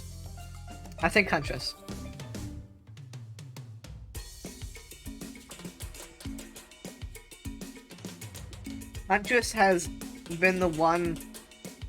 I think they've all, like, besides Trapper, I think I've made a bit of progress with Wraith, Spirit, and Huntress, but I think Huntress has pushed me the most in terms of seeming like I've made progress. And it might just because she did her story time first. In all odds, I'll be going for like one and then switch to the other one, and like I'll be doing 2 or 3 at once and then fuck it up. So yeah. Moon is. I hope that you're good. I saw you got a new chair. Looks nice.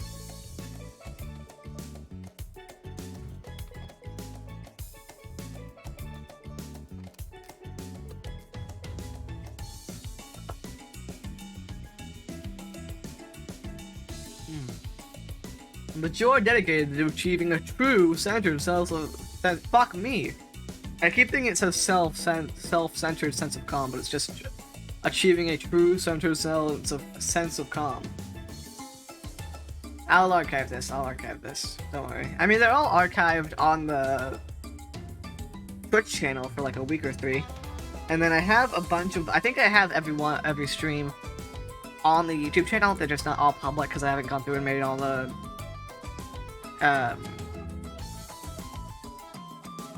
things for them. You know, the screen, the fucking, goddamn it.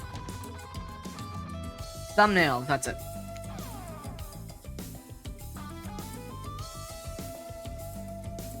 I'll be going until Peyton plays tonight, so I'll have another about 3 hours of this. So that's what's happening there. So I'll be here for a little while. No drama, no bullshit, just soaking up sun in the heated pool. Today, you're on a date with you. Ooh, I like that. Ah, who next person? And aside from that disturbing thought, all is going to plan until a shadow blocks your precious sun. Spiky tipped, like a palm tree is bending over to screw with you. But it's no tree at all, it's... Hey, babe.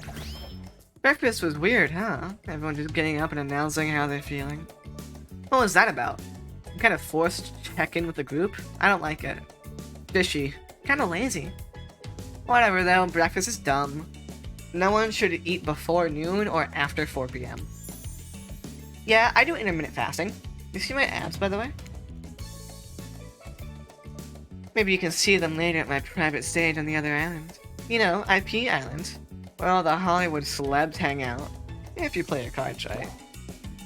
I could give you a private show. Get you around. His abs are pretty amazing, you gotta give him that. And the blow-up bat? Threatening but adorable. Makes for an interesting silhouette. Genius design. He's a psychopath, just like the rest of them. You don't gotta give him anything. And we're not best friends. Just because we had a little talk about doing a little talking. It's not an open invitation to go smashing the fourth wall every 5 seconds.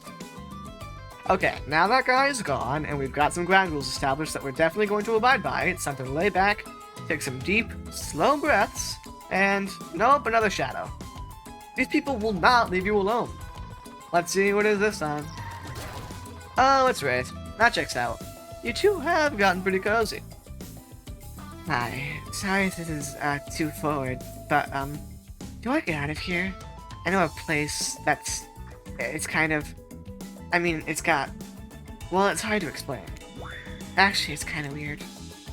You know what? If you want to go somewhere else with someone else, I totally understand. But if you want to see something weird and interesting, let me know, I guess. But you know what? I think I'm gonna go for Wraith, actually. I love Wraith. He's so cute.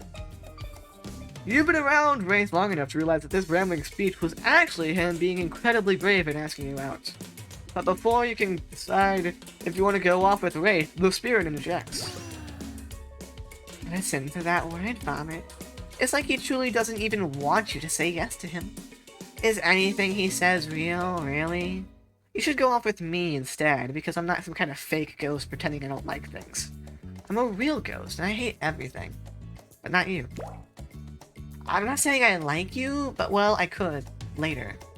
Hypothetically. I know you're like a challenge, so come get it. Tough choice. You weigh your options quickly, because you can only go on one date today, and you also don't want to be hacked to pieces for saying the wrong thing. It's always a good idea to remember that these are cold-blooded killers. But you know what they say. When life gives you lemons, you make combustible lemonade. You make lemonade. And then die a horrible, retching, writhing death after drinking it because lemons were poisoned all along. Sorry, this island has really got me tilted. So who will it be? Out of these two?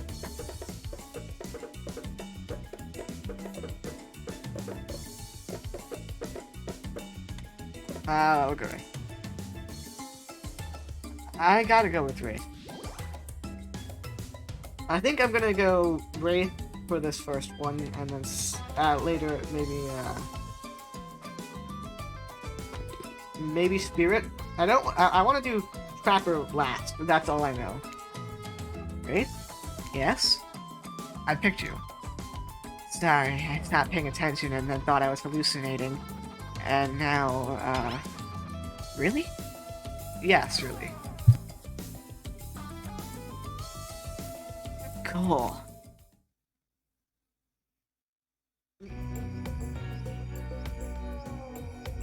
Here's my island hangout. This is what I call the cosmic dump.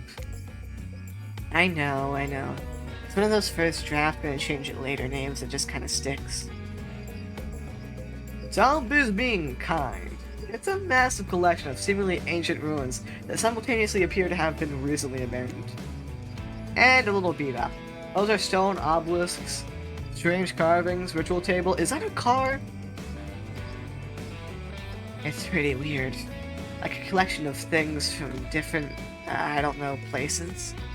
I'm gonna turn the music down again.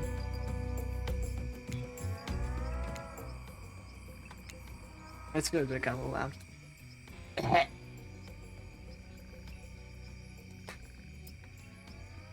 One water bottle lasted us 2 hours. That's not bad.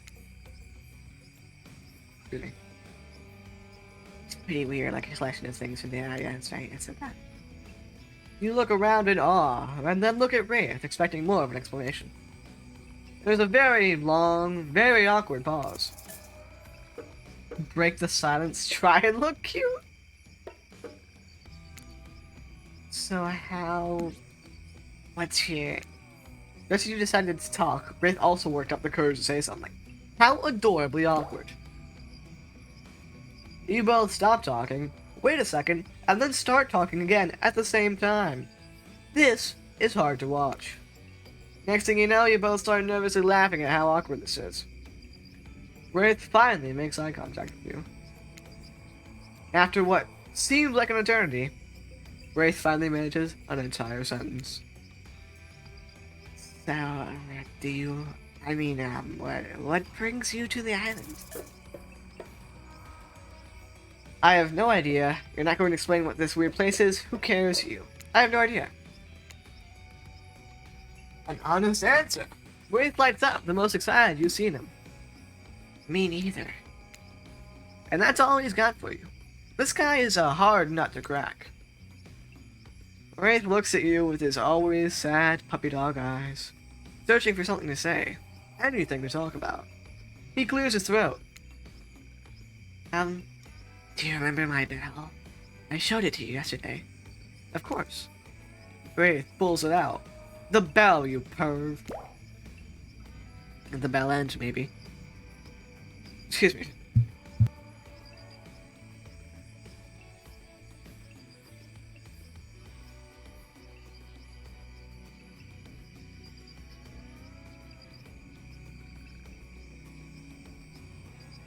Sigh. Well, I just think it's really nice you picked me to hang out with, and, Oh, I got the rate spell! So far, I've gotten 2 of the artifacts. Is that is there something to do with that? Should you be collecting the artifacts? Wraith gives it to you.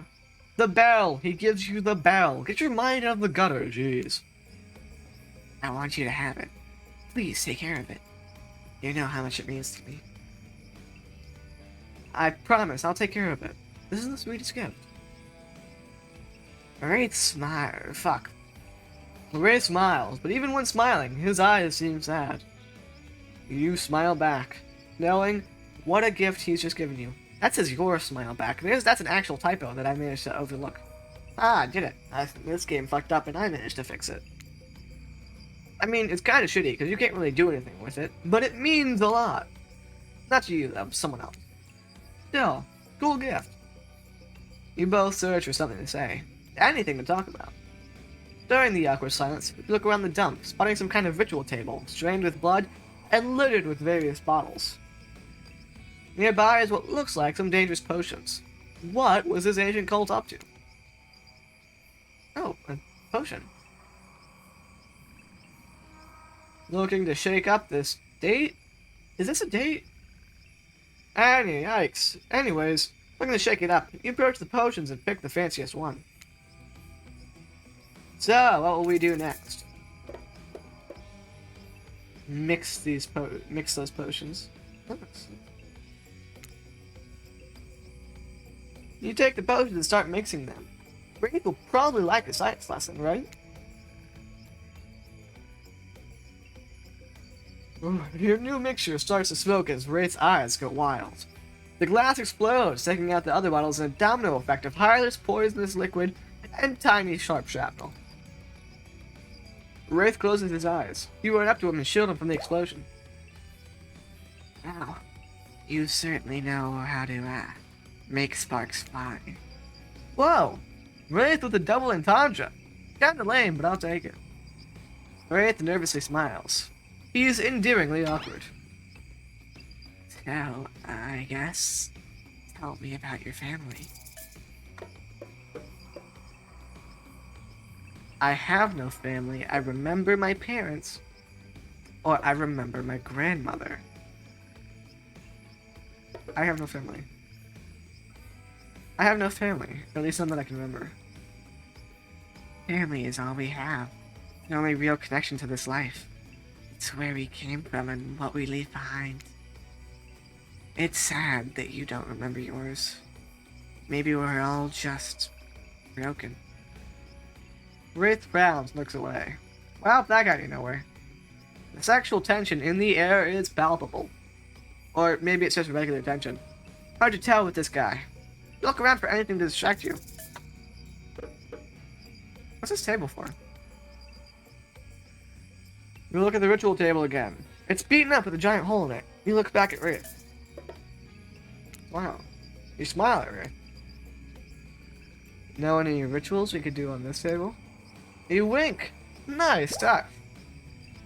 Are you suggesting that his words trailed off into a series of deep, focused breaths as he looked away. He biffed it. Where to go, you horny idiot? Wraith looks intently at the table. What's he thinking about? Probably something deep and philosophical. Intense. Sad. Something about the inherent nothingness. Want to play cornhole? Or that. The hole in the table makes a great target. Here we can use these skulls I found lying around. Well, this is definitely a more fun day activity. It's easy. Just stand back and, toss them to the hole.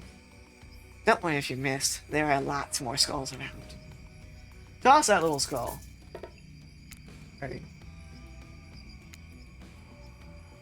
Not bad.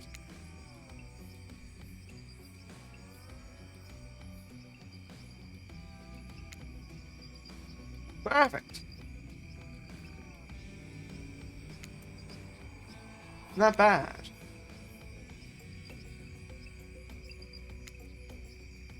And not bad.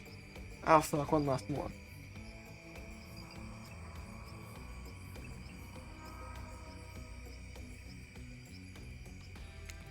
Oh, okay. Not bad. Don't worry, nobody wins everything all the time. Winning any time is actually pretty cool. I've played this hundreds of times and never gotten them all. I'm just glad to have someone else to play with. I feel like you're finally warming up to it. But you feel like you ran out of water, but your mouth is still dry.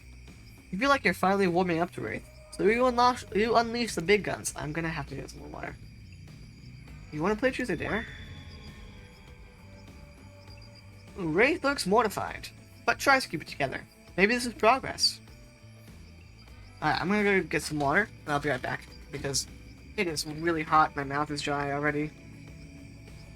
So, I have to get water. It's been 2 hours though, so that's like the 1/3 mark.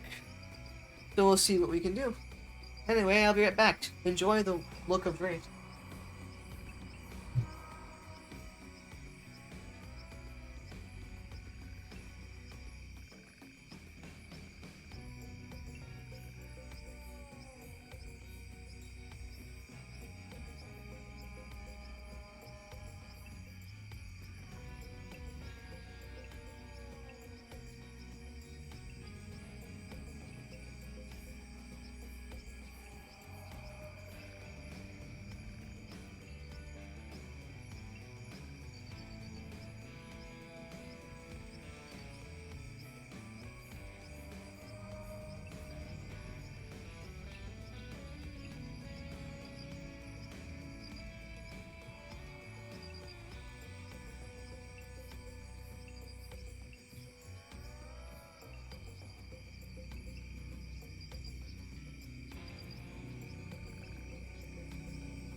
Okay, I'm back. Got more water. Went to the bathroom so I can last another 2 or 3 hours. Ah. I guess so.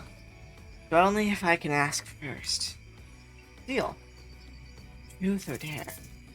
He loves the truth. It's the truth. How about a truth? If you were a plant, what kind of plant would you be? Try again. Roll your eyes. Good question. Good question. Grace smiles. You're such a kiss ass. Rhododendron? I gotta look up what a rhododendron is.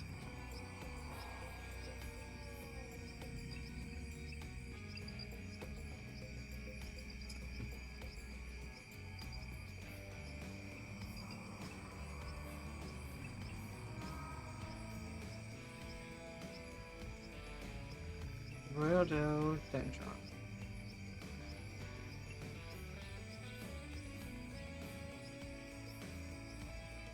A very beautiful pink flower, absolutely. A very flowery description. I thought it was funny. I don't think Wraith cared for it, though. Too bad you can't woo me. You can't. Truth. If you could date anyone else on the island, who would it be? Wraith buries his face in his hands, so embarrassed. What was that? He looks up at you, stone-faced. I hate this game. Whoa, buddy, I get it. That was Wraith saying I hate the game. I've said it wrong. Whoa, buddy, I get it. This is pretty weird and kind of slapped at, but there's no need for insults. A lot of people work very hard on.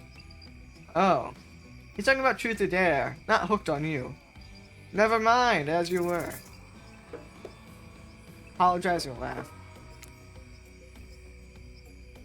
I'm sorry, I get it. This kind of game isn't your vibe. I should try to. No, I'm the one who... No, I'm the one who should apologize. No, it was a dumb question. It's just truth or dare makes me feel. Thank you for being patient with me. I need to try to be more open with people, starting now. Wraith clears his throat. In a way that a lazy writer would make him do if they wanted to signify something important and different was coming up. Let's see if we're right. Do you have my bell? I want to show you something. We were right. Take a drink? Okay. Oh, fuck. Is this not a drinking game? Damn. Missed opportunity. Of course I have it. Reach for it. But it's gone. Wraith furrows his brow. I swear I had it. I don't know what else could have happened. I need to find it. But Claudette and Dwight burst in and interrupt. Seems like they had a very dramatic announcement. We have a very dramatic announcement.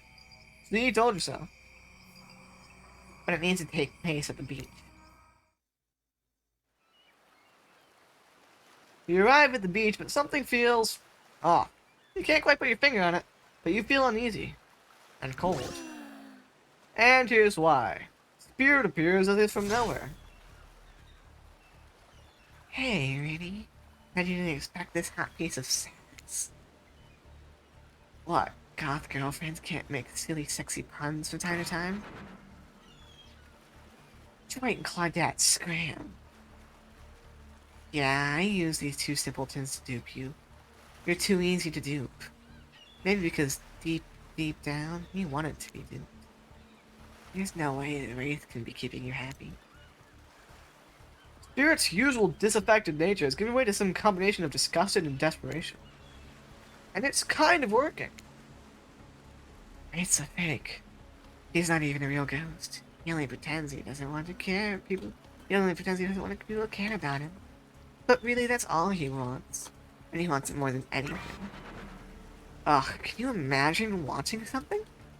So cringe. I bet he won't even tell you his theory about this island. What a fake. You deserve to be with someone real. A real ghost. Someone who really doesn't give a shit.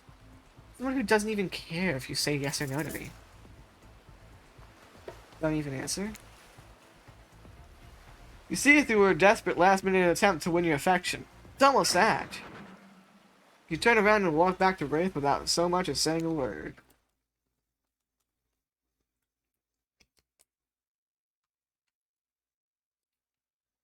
He came back. Yeah. I'm sorry. No one ever comes back. Oh, fuck, I think that was saying are there tears in his eyes? You can't tell because he looks away, as if sniffle, and he looks back at you, beaming. I want to show you something. You follow Wraith to a corner of the ruins you haven't seen. He pushes aside some dead leaves and branches, revealing a hatch in the ground. A hatch, you say? Want to do the honors? You open the hatch with some effort and lower yourself into a long tunnel, grabbing onto a rusty ladder and beginning your descent. Be careful. Ooh. You descend into a spooky, dimly lit room. Looks like an ancient ritual chamber, with torches, tapestries, engraved skulls, and animal remains. On one end is a set of intricately carved locks and cuff mechanisms on the wall. A torture area. On the other side is a table with books, potions, books, and maps. Look at the map. You unfurl one of the larger rolled up pieces of canvas, revealing a detailed map of the island. It's all here. Trapper's Cave, Spirit's Lighthouse, Huntress's Cabin. All the common areas. Even the IP island up in the corner with little hearts drawn around it. I figured out the entire layout of the island. I need to know what it is I'm trying to escape from. Look at the book. You pick up one of the large, leather-bound books, and Wraith walks over, opening to a specific page. You see incantations, symbols, a drawing of someone chained to the wall. A different language you can't read, except for the words Cult of the Black Veil. Conveniently, those words are exactly the language you can read. From everything I found, I think these are the ruins of an ancient cult. They seem to be devoted to some type of sentient evil. Like a black veil. An entity of some sort. I think they used this island, or maybe the person they worshipped did, and I think they used this ritual site to travel to and from the island. I think they sacrificed people on this torture wall in order to escape. I think they sacrificed people on this torture wall in order to open some portal out of here. Look at the wall. You walk over to the wall and examine the chains and locks. It looks like some kind of torture wall. Wow, what happened to people here? Did they keep prisoners? Looks like they were tortured, but from what I've been able to dig up, it was something more ritualistic, serving a larger purpose. I have reason to believe those prisoners weren't alive for long. Do you think the cult of the Black Veil is still around? Are we in danger? I don't know, but I have a plan. Maybe. But I have a plan. All we need. And right as you're about to finally get some of that sweet, sweet information you've been lusting after, Claudette and Dwight pop in again. This time they swear it's a good reason.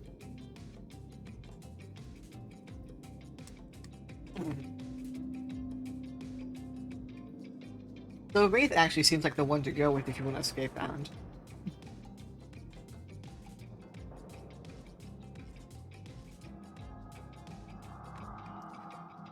I promise we're not being manipulated this time, honest. It's time for dinner, you silly gooses. Come get some food. Dwight, for the last time, the plural of goose is geese. Sorry, I keep forgetting.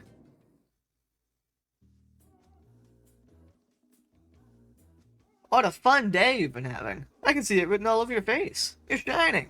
That's not just the remaining anxious sweat from spending an afternoon courting a psycho killer. No, you really are feeling this whole romantic experience. Don't worry, I'll keep your dirty little secrets. But enough gentle ribbing. Time to get back to business. All the, appetizing singles have arrived for dinner. Including Trickster. Wraith is here too. We're not going to do the gag where we cram them all on one screen again at the same, fuck me. We're not going to do the gag where we cram them all on screen at the same time again. So just believe me, they're all here, and they're just as sexy and demented as you remember them. Your love of the line. Everyone was being very careful not to offend you by saying the wrong thing. Congrats, by the way, on getting this far. I'm as surprised as you are that these four are falling for you. No, not because of your personality, but because you just met them yesterday. However, since Hunter seems like the biggest long shot to end up holding onto your heart, she throws caution to the wind and speaks up. It's a pretty small consolation prize for being the least love kill on Murderer's Island, but hey, letting them have this one moment in the spotlight is the least we can do, and never knows they won't do any better than that.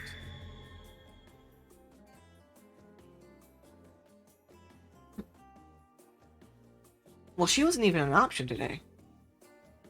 It was Spirit Wraith. Yeah, it was Spirit or Wraith. It seems like I'm going to be alone forever. I'm focusing on myself. I have hobbies of my own, you know. Besides stealing, kidnapping, and killing, cooking is my passion. Tonight we will be feasting on a succulent squirrel appetizer, with roasted elk as the main, served with a side of mushrooms. Those mushrooms are probably poisonous. An elk, huh? More revenge for the elk that killed her mother? If I had a nickel for every revenge-obsessed killer on this island, I'd have some number of nickels. Certainly more than a few. I personally hunted, skinned, and prepped our meal. I even picked the mushrooms myself. Oh, they're definitely poisonous.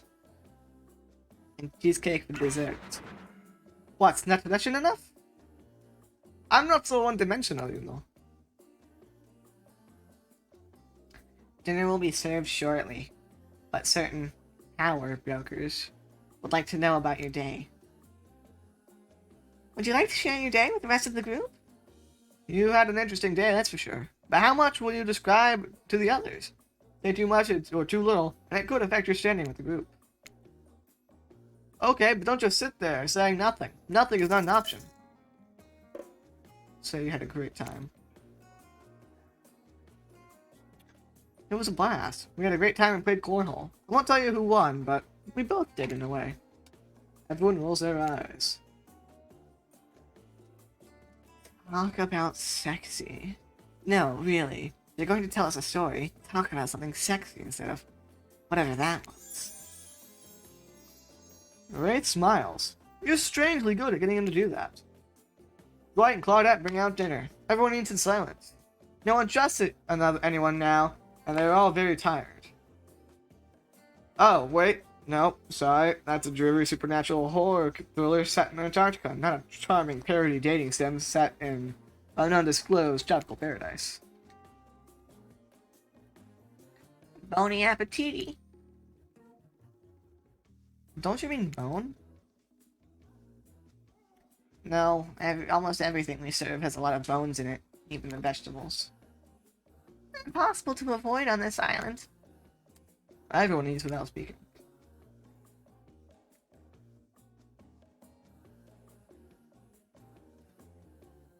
Tensions are rising, both of the sexual and deadly variety.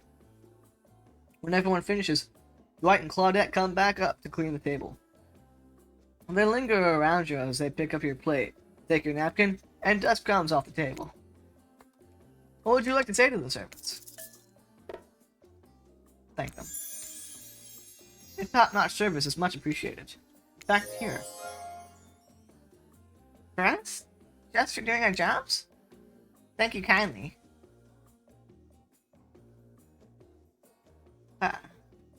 Everyone, if you would please be so kind as to follow us to the fire pit, we'd greatly appreciate it.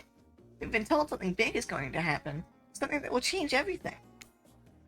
You can go willingly or you can go unwillingly. You have no choice. Tough cookies. Did you have a choice on how you said that, dweeb? Yes, and I immediately regret how I did. Good. Something needs to change around here. Fire is rebirth. Fire illumines the soul. I hope the fire isn't too smoky. Smoke hurts my eyes. I have pretty sensitive eyes. I'm also horribly afraid of it. The fire, I mean. Not my eyes. Because of childhood trauma. involving fire. And finally, everyone starts moving toward the fire pit. If only to get away from Wraith's complaining.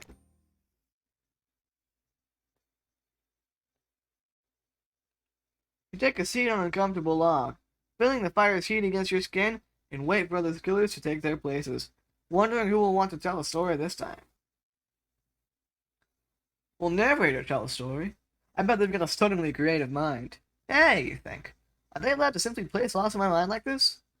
Doesn't seem fair. Everyone makes their way in. But something unexpected happens. Nothing. Nothing happens. Something almost always seems to be happening here. So nothing is probably not a great sign. Oh, cool. And now everyone is looking at you. So, you know, do something. Should I pick someone to tell a story? Or we could play charades. Boggle. Well, you're actually thinking, why don't you tell us a story? Wraith points his spine and skull staff thingamajig at you. You duck out of its way. Who knows what that thing can do? Probably shoot lasers. Try not to bore us. We're just very interested in you. Don't speak for me, Huntress. Now you can't tell if you're warm from the fire or if it's your nerve getting up.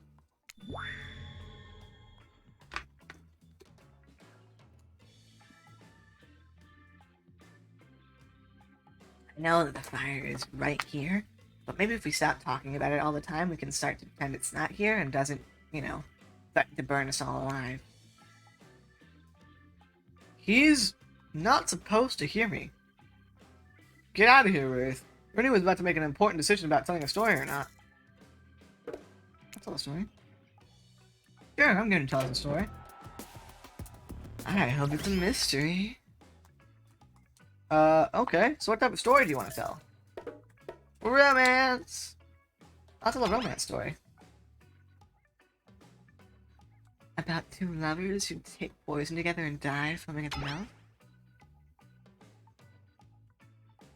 Or about two strong hunters who meet when they both try to bludgeon the same wily Wolverine? Not quite. About my parents. They met at a party in college. He was hosting. She'd been dragged there by some friends. They couldn't have been more different. And yet, as the night went on, they were drawn to each other.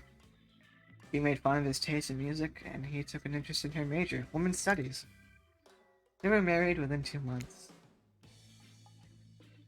Bit soon to know if you can trust someone, don't you think? It's so sweet. Exactly. I learned a lot about love from them. If you know, you know. Some people don't need years to get acquainted with their partner.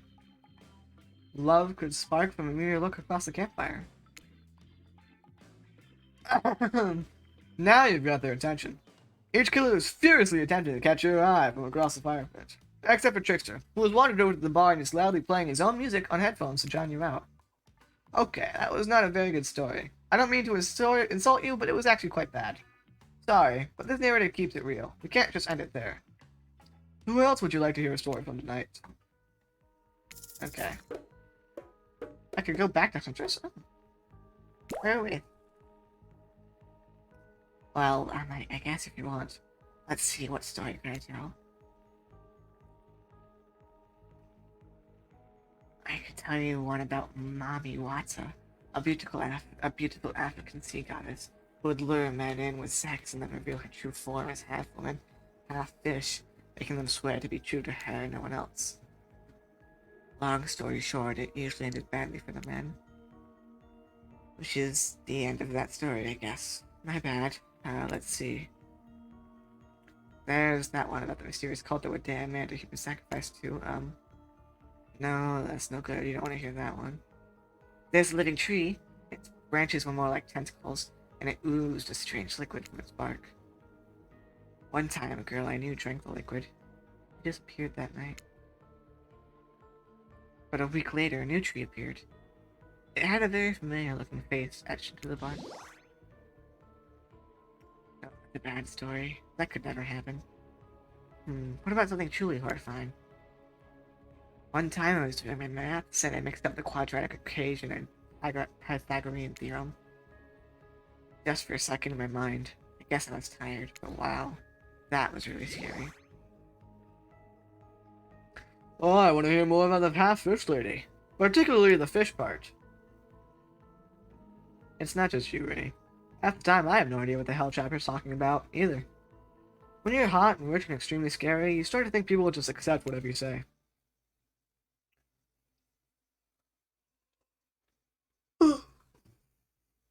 Now it's story time. A lot of people like to take pot shots at the sequels, but I think every good story deserves a follow-up. When you think it's the end, the sequel is almost never as rewarding as the original. That's why I'm much more a fan of the episodic story of storytelling. Knowing it's a series takes a lot of pressure off of any individual installment, and builds a greater sense of community between audience and creator. Tell me, Rennie, if you could delete any sequel from existence, what would it be? Don't answer that, we actually don't care. We're just here to make sure that we seamlessly move on to the next segment of the evening. God forbid my small talk get in the way of a romantic Twilight moment. Why, I'm gonna need you to shut your gap trap. You know that we need to get back to that thing we do whenever we're not on screen. Okay. You have fun tonight, and try not to wink wink end up dead. Why did you say the words wink wink out loud? And what kind of double entendre are you getting at with the end up dead thing? Dwight is physically incapable of winking. Not since the accident. And you do know that all of these people are despicable criminals with double-digit kill counts, right? Here it is. Well, except for Spirit. She doesn't really belong here. She's strictly a victim, not a perpetrator. No wonder she's pissed. Did I hear somebody trash-talking Spirit? Deal me in. What do you say we take this talk to the hot tub so I can soak this bod while I roast that ghost with some killer hot takes? Please, enough talk of burns, things that are lit, or getting blazed. It's enough that these activities have to be set next to a literal fire, must then be surrounded by figurative flames as well. What if we turned and ran as far away from this place as we could, just you and me? And those spindly legs, he'd probably die before he got too far. If it's running away to some place more secluded than he is after, they should obviously join me. Have you seen these legs? Pure valor. Not that my walk speed really reflects my giant stature, but that's because I choose to move slowly for stealthy reasons. It's my own choice and it's completely logical. Why is everyone so obsessed with comparing themselves to each other and creating drama? I'm so over all that. Don't you get it? Society wants to trick you into fighting with each other so that corporations can swoop in and sell you fake solutions to all your fabricated problems. I'll be sitting in the shade and drinking something locally sourced while thumbing through a public domain novella printed on recycled paper because I refuse to play their game anymore. It's like she's actively trying to be unappealing as unappealing as possible. Does it really turn anyone else on, or is it just me? Despite Trapper's insatiable appetite, it seems his attention, along with the intention of everyone else, is still on you, for the moment. If you could, I don't know, just pick one of us, maybe, so we could all move on with our lives, or, you know, some special projects we might have going. You heard him. Who will it be? Who will you head off with for an evening activity? I'm just saying, you might not get a ton of chances to date around like this before your time on Murderous Island comes to a close. Also, I'm not satisfied with that name either. But with this streaming reality TV dating show boom happening, it's pretty much all that wasn't taken. Which killer will you pick? And yes, we're back to excluding Trickster because, ugh, that guy. I'm going back with Wraith. I think Wraith is who I'm focusing on today.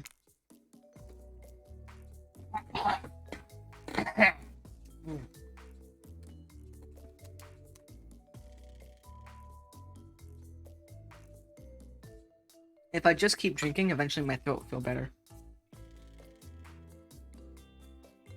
And hopefully I'll stop burping. Right? I knew you'd never pick me. Who am I kidding? But I did pick you. Wraith immediately turns and runs away. It's not like he didn't tell you what you were getting into. Well, follow him.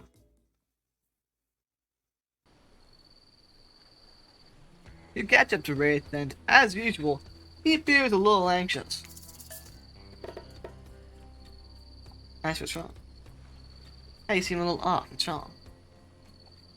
Wraith stops and tries not to look at you. After a moment, he relaxes. You can tell, huh? You must be getting to... Oh, excuse me, I'm sorry.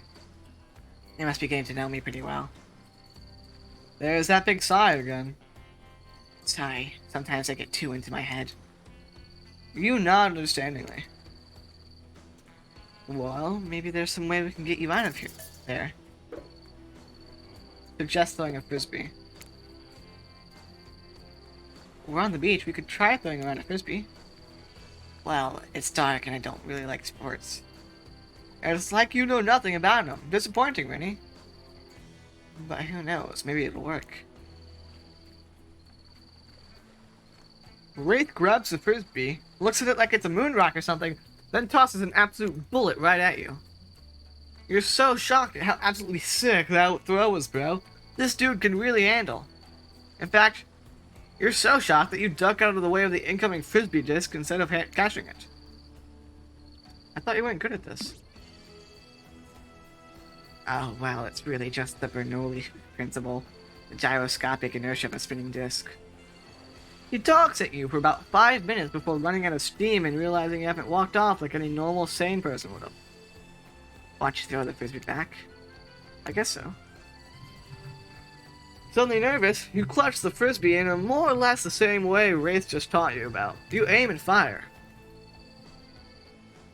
It wobbles a little bit and sails away from Wraith, before catching the breeze and sailing perfectly into his outstretched hand.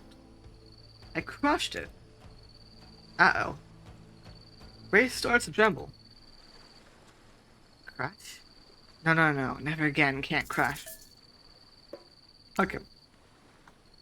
Sometimes silence, you envelop in a wordless hug. Sometimes silence is the best thing, you know? I wish Trapper understood that. Wraith eventually calms down, still looking away. Thank you. Sorry, You don't need to apologize, or explain. I've read your backstory. Wraith turns to you, smiling sheepishly. Wow, this day went by so fast, but guess it's over. I don't understand, why is it? You strange, beautiful weirdo.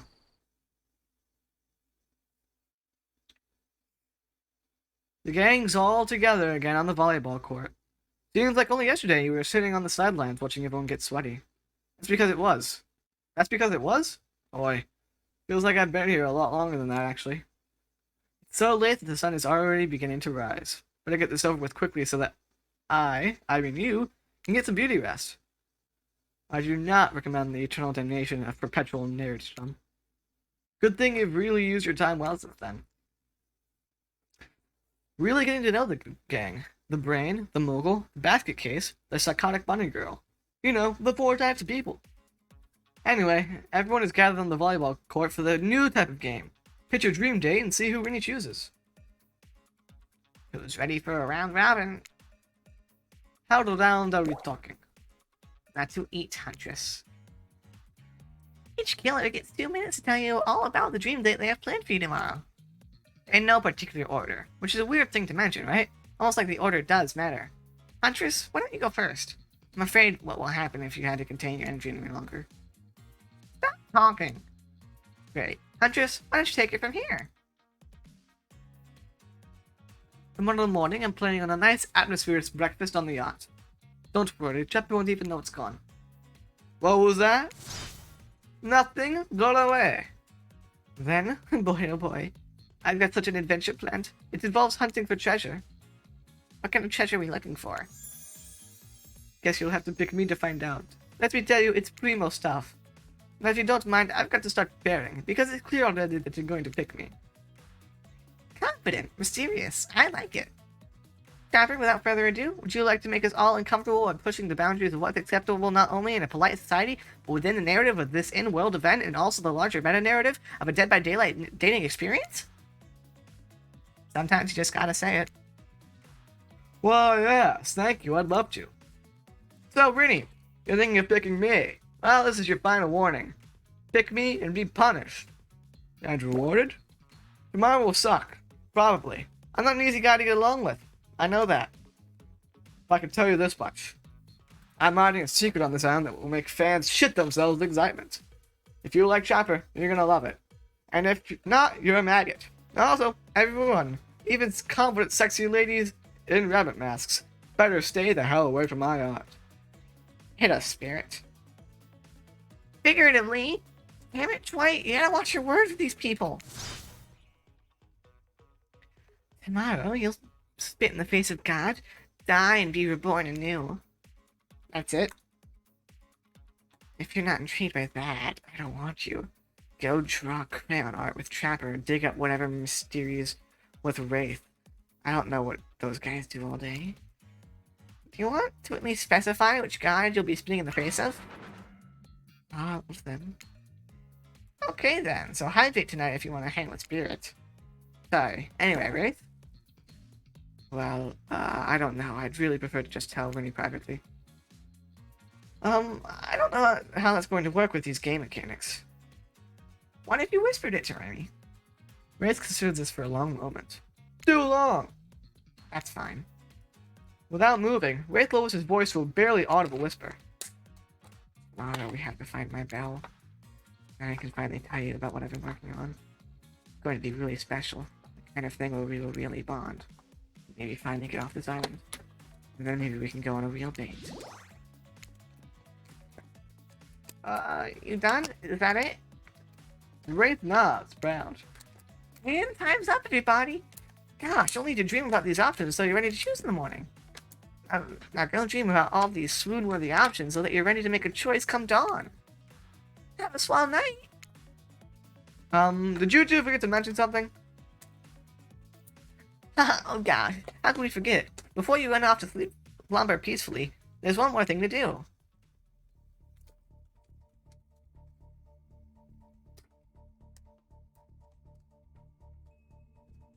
What? No reality survival dating competition parody would be complete without singling out one of our contestants who is already teetering on the edge of psychological break and giving them a little push. Hold up, this has been a survival dating competition parody this entire time and I'm just now finding out about it? Come on, the signs were there, you just didn't read them. Welcome to Murderer's Island.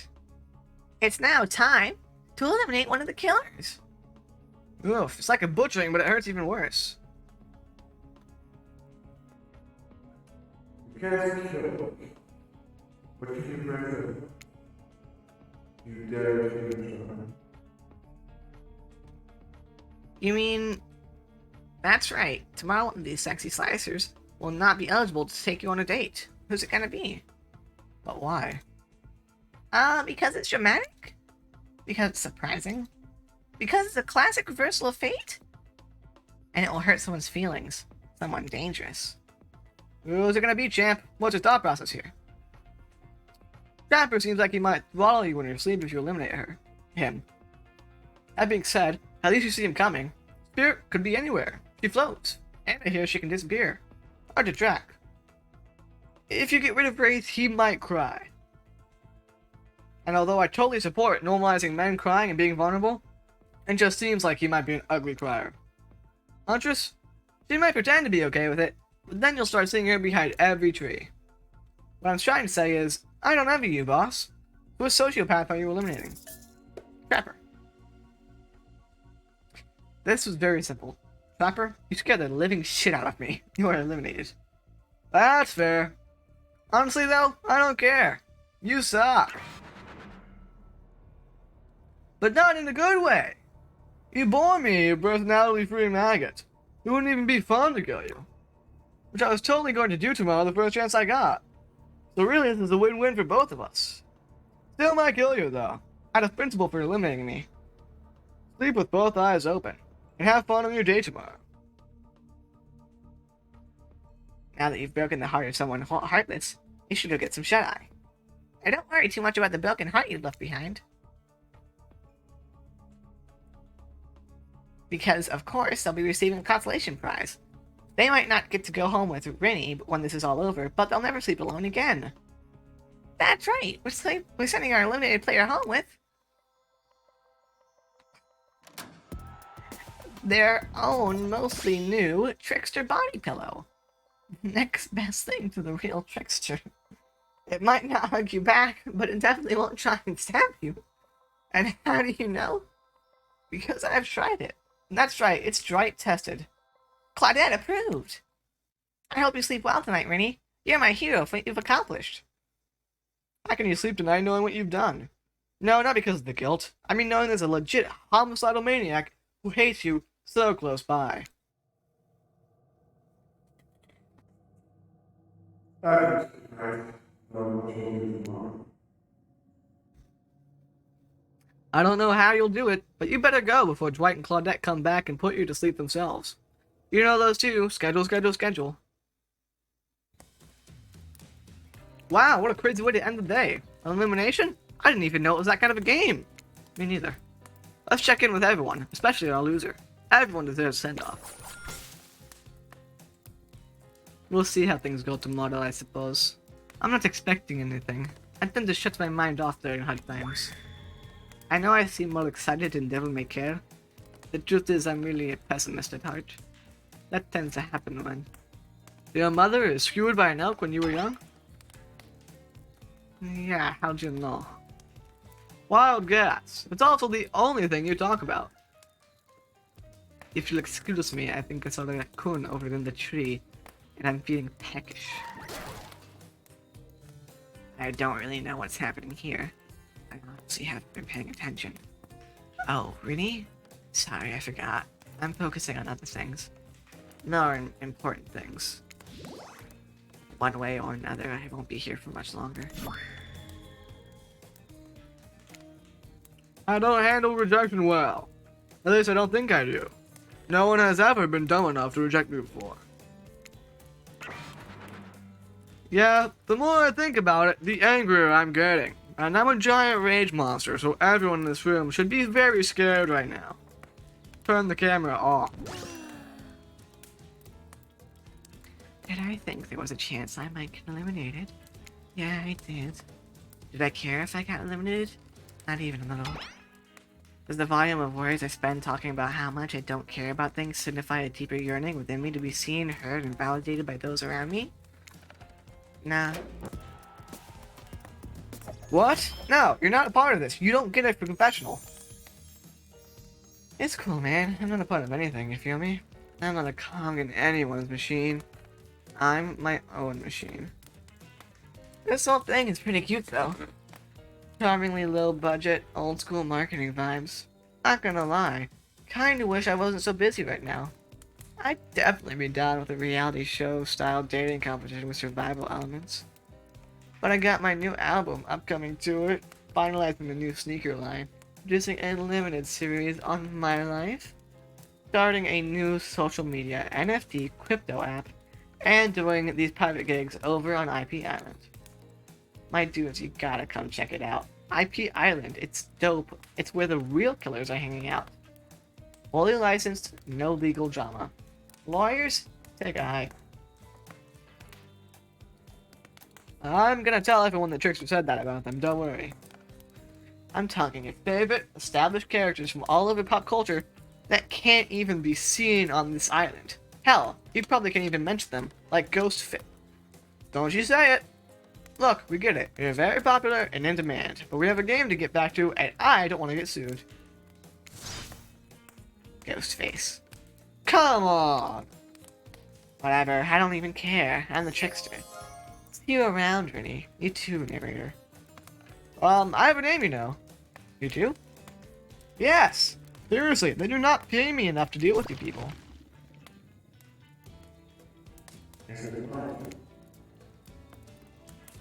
What? No! No, it is not your turn!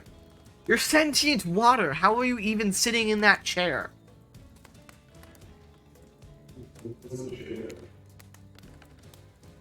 It's the thing you're getting all wet. Now it's going to smell like mildew. Okay. fine. Let's just get this over with. It's your turn, Ocean. Do your check-in.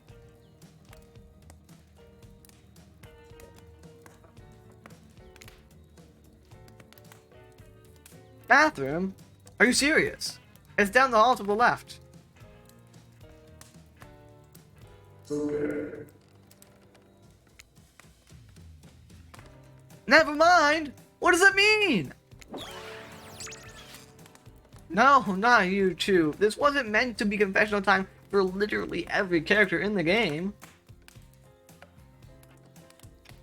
It's okay. We don't have to confess anything. We've just been working our asses off for 2 days straight and wanted to sit down somewhere. This chair is wet. Yeah, I think the ocean just peed on it. How is that possible? You know what? I don't care. You two are looking pretty pleased with yourselves. I've got something to confess. Oh, great. What's it gonna be? You ate glue in the 2nd grade? You cheated on an algebra test once? Watching Trapper get eliminated was the first time in this unending spiral staircase of pain that is my life that I felt even a modicum of joy. Every minute that I'm alive is a nightmare. This place, this sun, those sweet sugary drinks. It sounds fun for a long weekend, but for an eternity? The unrelenting rhythm of crashing waves and wailing seagulls, like a crescendoing song of evil that makes me question the very foundation of the universe. Why am I here? Why are any of us here? What kind of sentient being would do this? Please erase me from this existence. Make it so I was never born. Pull the plug on this experiment and let my soul be free. And please, please, just get me out of this polo shirt. Oh, okay, let's get you to bed, buddy. I don't want to go to bed. Going to bed eventually means eventually I'll have to wake up. Yikes, huh? That's a weird way to end. Ah, well, what are you gonna do? You let the camera roll long enough. Fuck me. You let the camera roll long enough, someone is bound to say something crazy. Anyway, seems like everyone has had their shot to annoy me tonight, so hit the hay and get some rest. Tomorrow is gonna be a doozy. Now, let's see.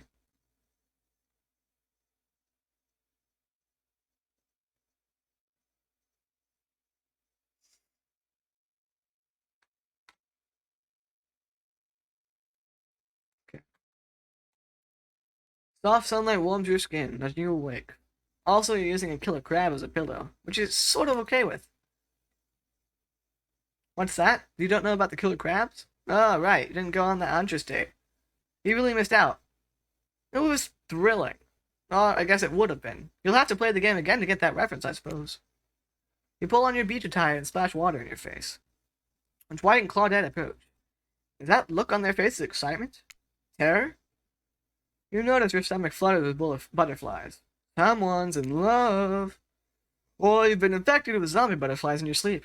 It has happened to you before. But it's probably the love thing. It's time. Claudette gestures over to the beach where the killers all stand flanked by tiki torches. It's a scene very reminiscent of a TV show you used to hate watch with your ex. Suddenly, the message is clear. You're going to declare your affections for the killer in front of several other killers. Hey, isn't Trickster supposed to be here? We paid him good money to make some half-assed cameos in this show. We're gonna chew his agent out. But before they walk you over for your big moment. Although Birdie told us that someone in particular has an extra strong crush on you. And another little birdie reminded us that you've been kind of a dick since you got here, and we reserve the right to withhold that information, even if it leads to you making a terrible decision that gets you murdered. So are you ready? Of course you're not, but too bad we're on a schedule. Talk to them.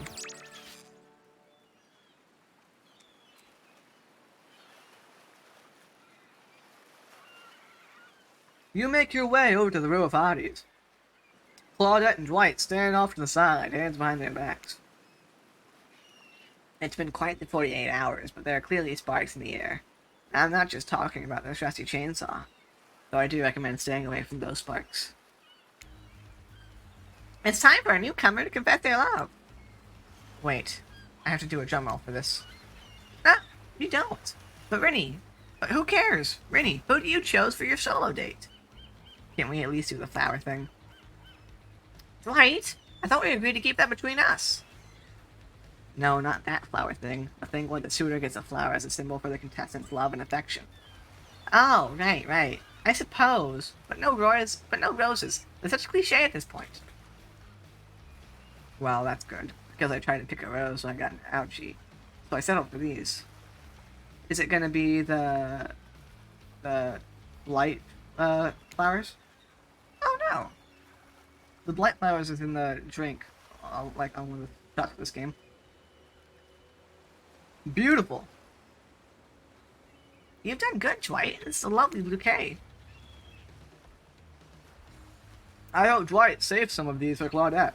They're a thing, right? You're getting that vibe too? God, I'm sorry. Just me? Sorry. You've got other things to think about right now. Rennie, who do you select to receive these flowers and spend the day with you today? You turn to Wraith and let out a sigh. Wow, you're becoming more like him? Wraith, since I got to this island, I have been drawn to your quiet nature, your unassuming good looks, the nervous energy you bring to every situation, no matter how normal and mundane. I love the way your brain works, I love the way your body moves, and I love how we are together. Wraith looks like he just watched the Earth explode from an orbiting space shuttle. His mouth hangs open a little, his eyebrows twitch. No one can tell if he's too excited to process, or partially dead. Got anything to say, Wraith? Sounds about right.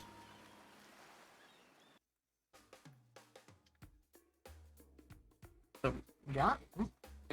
As you board the yacht, Wraith is unsurprisingly quiet, but the awkward vibes are down by about 60%. Good job, I guess.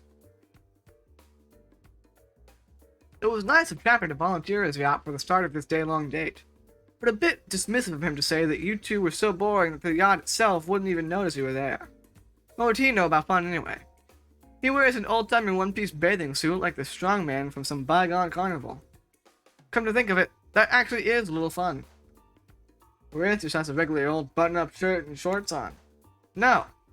Now's not the time to think about Trapper and the way his vintage singlet hugs his curves just right. That's what he wants. Classic Trapper Trap. You're here with Wraith, remember? Who you chose for some very good reasons you must have, I'm sure.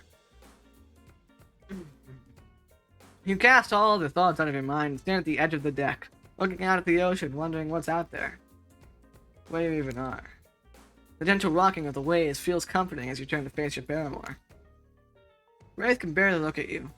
Is it nerves or something else? I can't believe after spending so much time with me, you'd still want to do it more. I'm only going to disappoint you.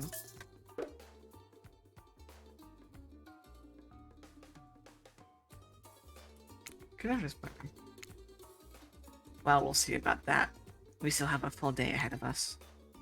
Speaking of which, what exactly do you have planned for me today? Before we get into that, I need to tell you something. About me, but ultimately, more about you. We spent a lot of time together. You know me pretty well. You know how easily I get flustered, how introverted in my head I am. You know I'm awkward around other people, triggered by the sight or talk of money, worried about intimacy. But you are incredibly kind and patient. You've put up with my quirks. And after spending so much time with you, I feel like I've changed. Something about you puts me at ease. I feel different. That's good. I had to change in order to spend this day with you the way I want. Because almost there. You still can't say it. That's okay though. You're smiling and warmly. See? There it is. You always know how to comfort me. I haven't had that in a long time.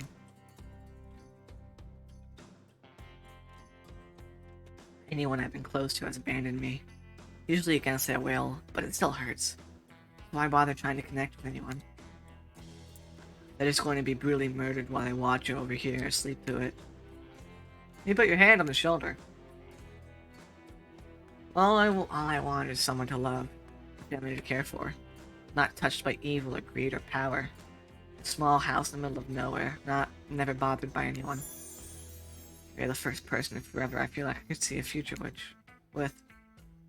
Wraith holds up Azeroth's skull.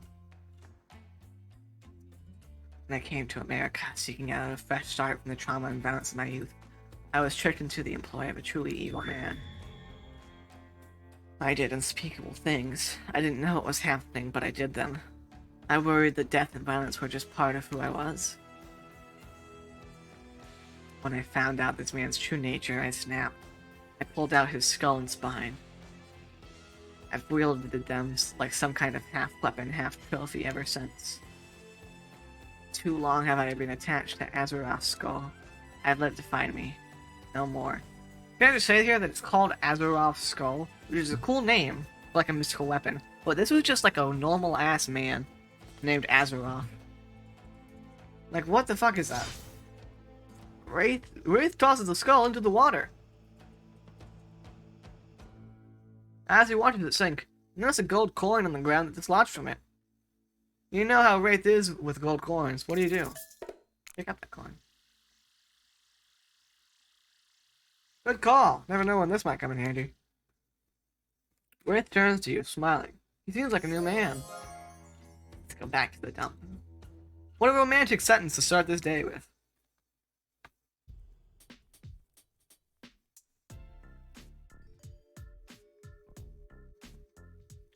As you walk into the cosmic dump, Wraith oozes nervous excitement. Oh gosh, do I have something incredible planned for tonight?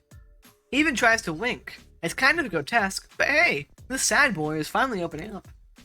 He pulls out some lotions and oils. Sensual. You ready? That's odd. What's wrong? No, it's just you're holding Azeroth's skull again. You made a whole big deal about how you feel like you've changed and you're not defined by it and you threw it away. Yeah, I did. Azeroth was terrible, and I am no longer using his skull as my security blanket.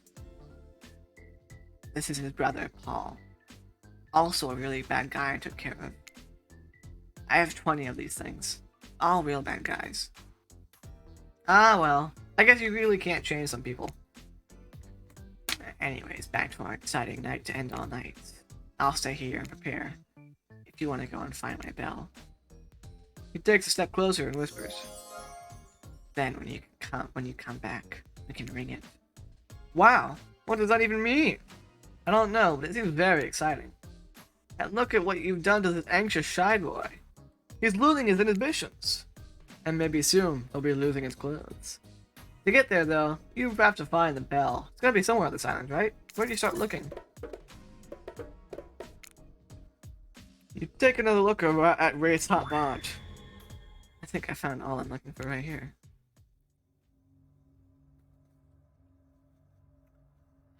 I told the writers not to give you the ability to choose what to do, because then you choose dumb things like this and I have to give you a game over. Oh shit, that was an actual game over. I thought it would be around the fucking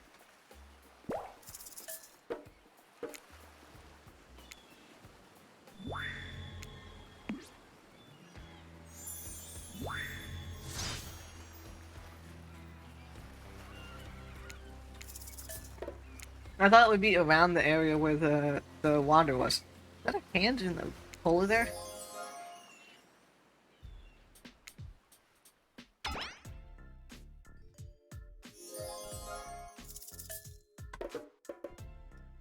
The Black Lighthouse, Traverse Cave.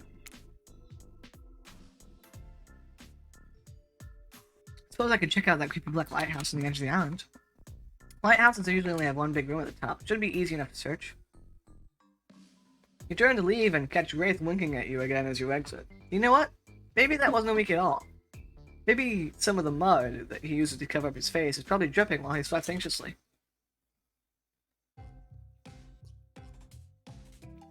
You arrive at the Black Lighthouse, optimistic and full of purpose. You don't see a bell anywhere. Spirit, hello? Nothing. She's nowhere to be found. Let's be honest, her heart was never really in this process, was it? You start poking around, wondering if your spirit took the bell and hid it somewhere around here. Oh, hey. That stuff. You turn to see Trickster, casually posed, light reflecting off his perfect skin. All of his too many, abs glistening perfectly. Doing some snooping. I'm looking for Spirit.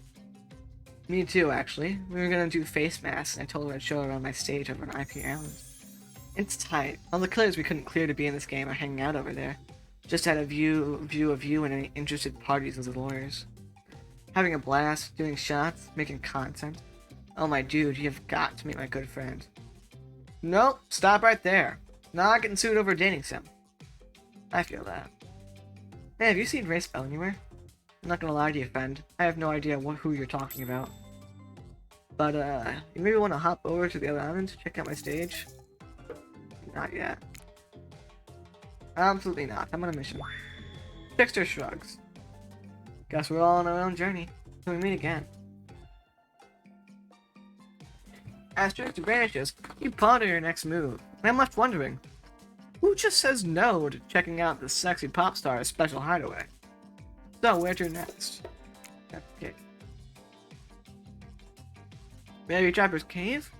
At least I know to look out for, well, traps. With that in mind, I'm sure I can get in and out safely and find that bell. To Trapper's Cave! Wow, this game sure is much bigger than you thought, huh? Might need to replay it a couple times to really be able to grasp how much work was put into it. You went to Trapper's Cave tentatively. He is called Trapper. It stands to reason there may be some traps. Illuminated in a deep blue. The cave's home is fuck me. Illuminated in a deep blue, the cave is home to a pool of water that shimmers and shines. You find yourself hoping that Rick's bell isn't in there. You hear a voice from behind a pile of rocks, like a feeble old man calling for help. Look around the cave. You ignore the voice and look around the cave, because you have a job to do. Hey, maybe play this again to find out who the voice belongs to. Just saying, could be fun. Oh, what's this? You found a good gold coin. Take all the gold coins. Isn't that a good choice? Oh, there's something else shiny next to it. Is it the bell? Then again, this is Trapper's Cave. Trapper. You know, him, the trap guy. The guy who loves to leave traps. Take that too. Nope, it's a bad trap. Look, you're dead. Look, you're gonna have to enter this cave a lot more carefully, or with Trapper as your guide. Trapper's trophy. Oh fuck, this is so far.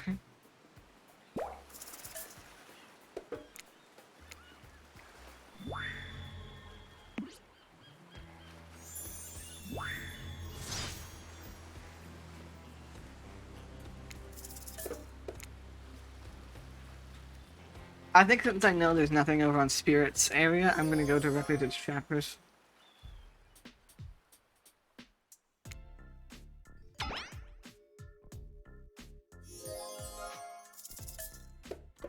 Trapper's Cave. Okay. Okay. Look on the cave. Take it. The gold coins are important somehow. Pull your head. A hulking shadow falls over you. You turn to see the trapper. Smart! That was a bear trap. And I'm the bear. He cleaves you in two. This is hard. And weird, but it's almost like eliminating Trapper last night made it even harder.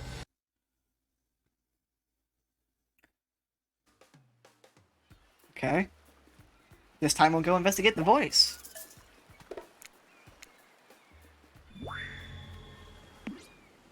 I did pretty good for a while. I didn't die until this section.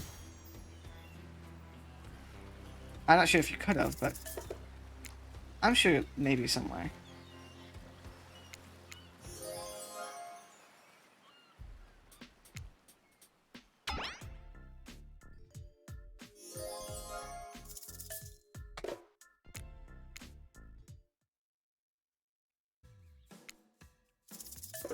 Investigate the voice.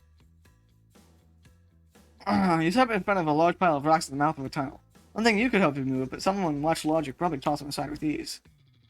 A frail voice calls out, "Hello? Who's there? Can you help me?" "Hold on, I'm coming." Desperate to help, you push against the rocks with all your might. Dislodging one near the top, it rolls off and kills you. Probably should have seen this coming. Trapper's Cave isn't the set of your average teen mystery. It's the secret lair of a trapper and killer. Yeah. Okay. So just don't go to Trapper's Cave.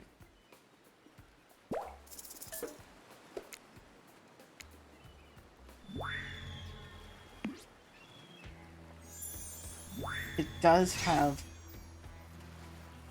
the gold coin in it though.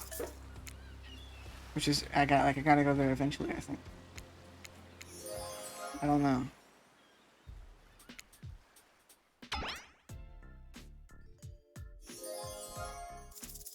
Huntress's cabin. I love a cabin in the woods. Great things are always happening at those. People are walking into them and back out of them unscathed all the time.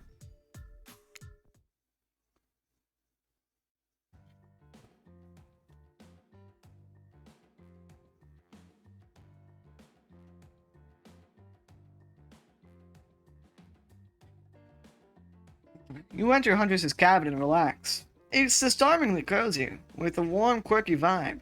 You feel like you could live here. Kooky Killer didn't already. You spot something shiny. Is it the bell? You reach out for it, but you're tackled from behind. It's Huntress. She holds an axe to your throat. I found you. Now I get to kill you. Say picking wave. I'm running a very complicated long con on Wraith. I'm trying to find new spells so we can do something. I don't know, but I'll probably use it to play a joke on him instead. Huntress's eyes sparkle. This sounds like a fun game. Want to play another one? Sure. Great, I've got the perfect game in mind. Hide and seek, but you can't find me. Ready or not, here I come.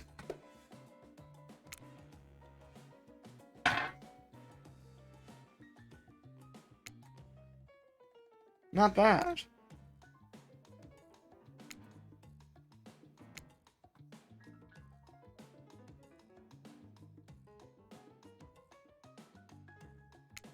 Fuck.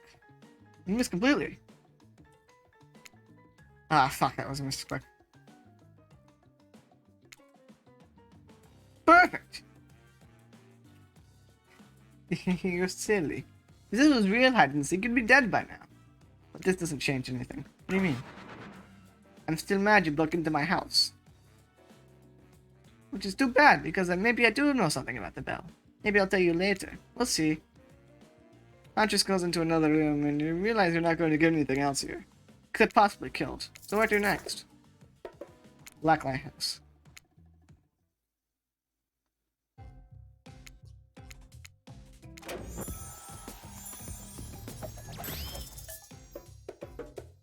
We'll say yes, because I know I just have to go back to the Trapper's cabin. Or Trapper's cave.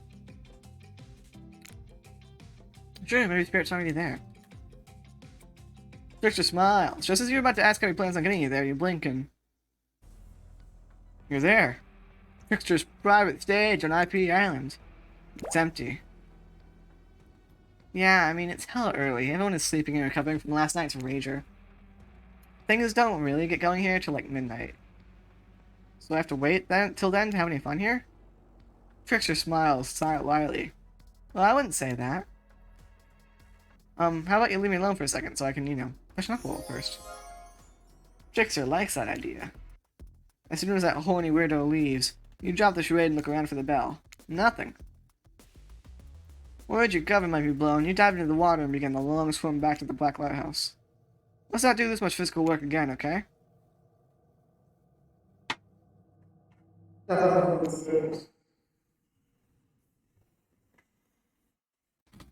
As you dry off and catch your breath, you ponder your next move.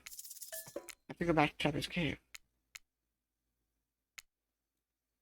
Am I stuck?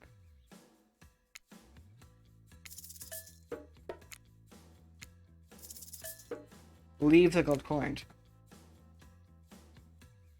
You know what? Rather than hear someone remind me that this is Trapper's cave after all, I'm gonna just not touch anything. You step back from all things shiny and enticing, considering leaving and figuring out this whole bell situation some other way. Well, well, well. If it isn't Rennie, you decided to spend any time with me, and here you are, in my cave. You can't help but be drawn to me, can you? What is it? Oh, nice. Sorry, a friend of mine is telling me he wanted you to get it. You can't help but be drawn to me, can you? What is it? My animal magnetism? My musk? My hopeless devotion to leg day? I don't think Wraith has ever set foot in leg day. No time to figure out what the hell that means. You think fast. You're right, Trapper. It's a leg day thing. I love your leg days. And also the musk. Love a good musk. Knew it! Listen, I know I made the wrong choice eliminating you and going with Wraith. How could I have been so stupid? You should probably cleave me in two, hacking me into pieces. I deserve worse. If you let me, I want to get back to Wraith and tell him I made a mistake and I'm leaving him for you. Capper stares at you unnervingly, a twinkle in his eye. Oh sure, I'd probably cleave you in two, you're right. But it takes a truly self-assured person to admit their mistakes. And you're clearly aware that you're stupid, so you know, we're making progress. Whoa, are you pulling this off? I'll let you go on one condition. When you break the news, when you break the news that you're leaving him for me, tell him that he has skinny chicken legs. Yes, if you want, I can tell him that. Chopper lets out a hearty laugh. Oh yeah, I want. You scramble out of Chopper's cave as you hear his deep laughter echo behind you. Hope the bell wasn't here, because if it was, you're never gonna get it. Well, damn. You've already searched the spots that Huntress and Spirit hang out. You even visited Trickster Stage. Well, maybe you didn't, but you had the chance and turned it down. Look, this game has a lot of options for how to play it, and there was no bell anywhere. Looks like you're just gonna have to admit defeat on this one and head back to Earth empty-handed. If you were a game, I'd give you a good review. That being said, Wraith is, well, I don't really want to say unkind, because he has been really nice this whole time. But there is that whole spine ripping thing.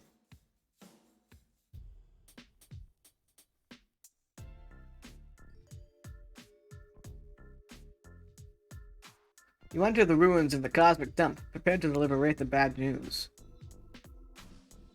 I know he seems super sweet and shy, and like he's not a killer, but he totally is. Is there a chance he could kill you? But the place is empty. Wraith must be off somewhere. Still preparing. Ugh, what are you gonna do? You still don't have the bell. I don't know, I'm trying to figure it out. What are you talking to?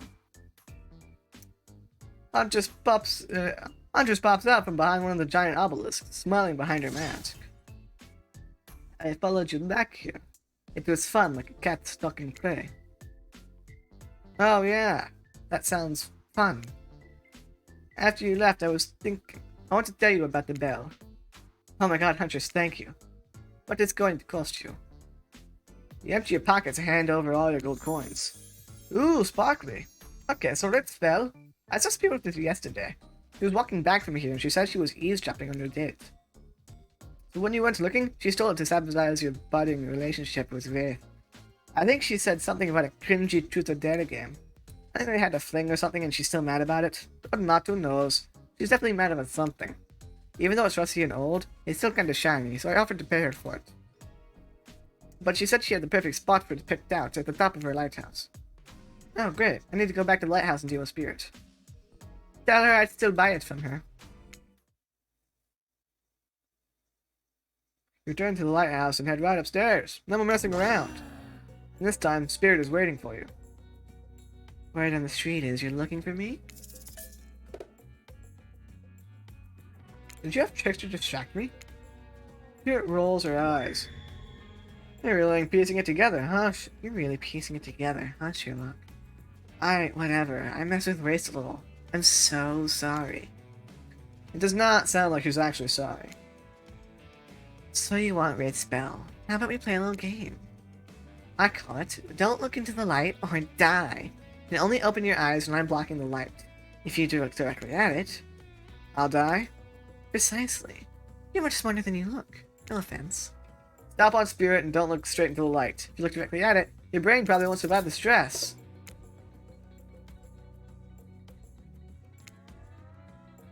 Not bad. Oh, that's actually perfect.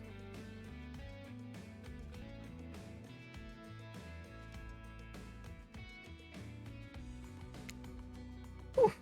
Perfect.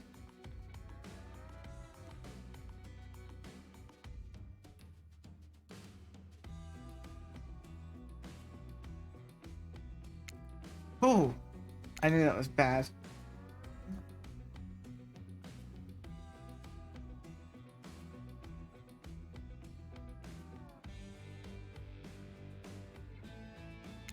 Fuck.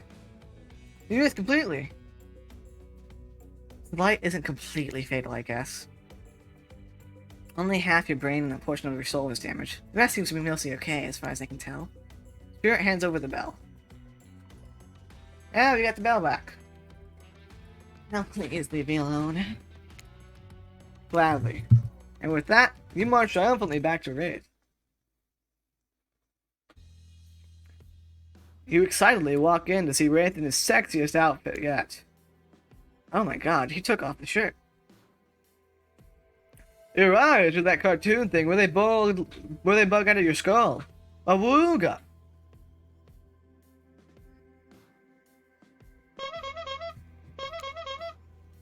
In true Wraith fashion, his reaction is a little more subdued. He just looks at you and sort of smiles. I hope you have something for me that's gonna make me as happy as I just made you. Look at this guy. So open and comfortable in his own skin, cloak, painted, burnt flesh thing. Beaming, you hold up the bell. It took me all over the island when I found it. Spirit stole it because it's a long story. Now you want to tell me what we're doing with it? Wraith holds the bell and tears up. He kisses it. Weird. Only one more thing until we can finish this. What are we finishing? Or should I say, who? You wink. Always a nice touch. You know I can't tell you that yet. But while we wait... Wraith hands you a super sexy outfit. Outfit is maybe too strong of a word. This is barely more than a tiny bit of cloth connected by various thin elastic bits. You look at it and bite your lip. Did that change? It's better. You duck behind where the obelisk and take off your clothes, slipping into your new sheer, barely there collection of straps. It's incredibly revealing. Somehow, you look more naked with this on than you would if you were actually naked.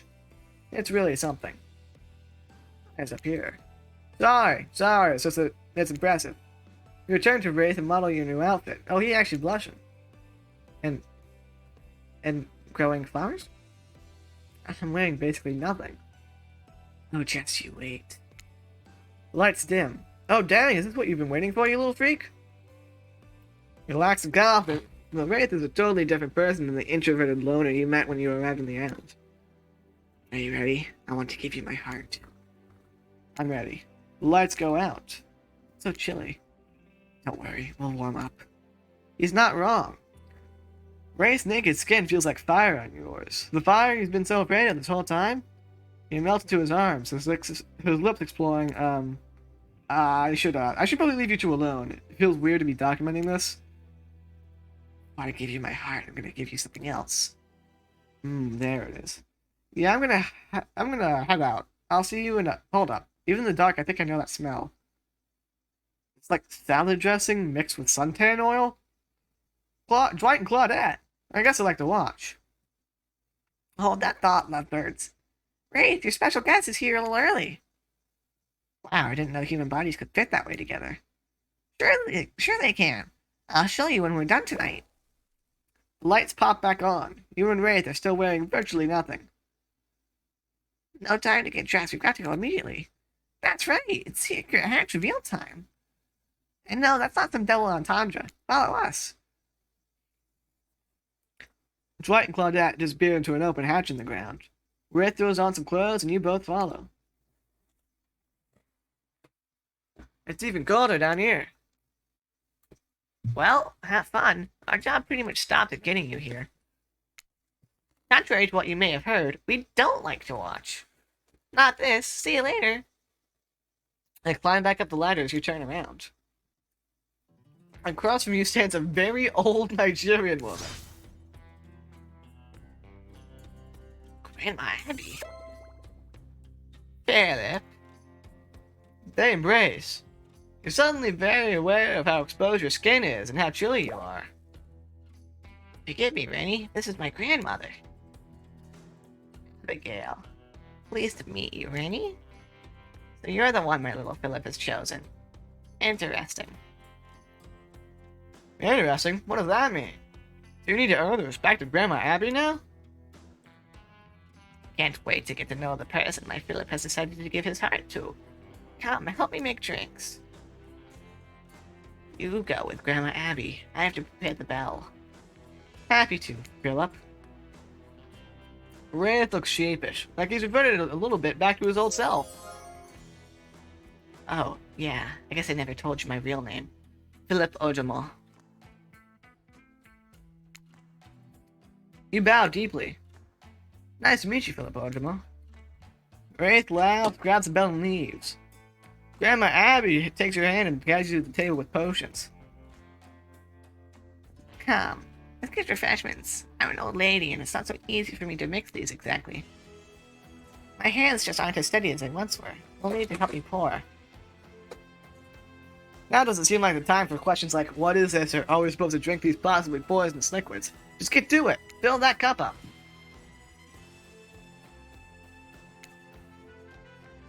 Perfect.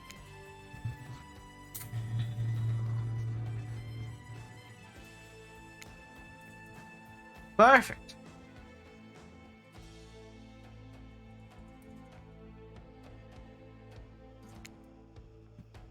Perfect.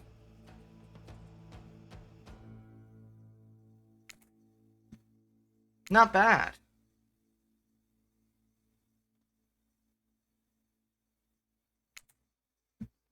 Perfect.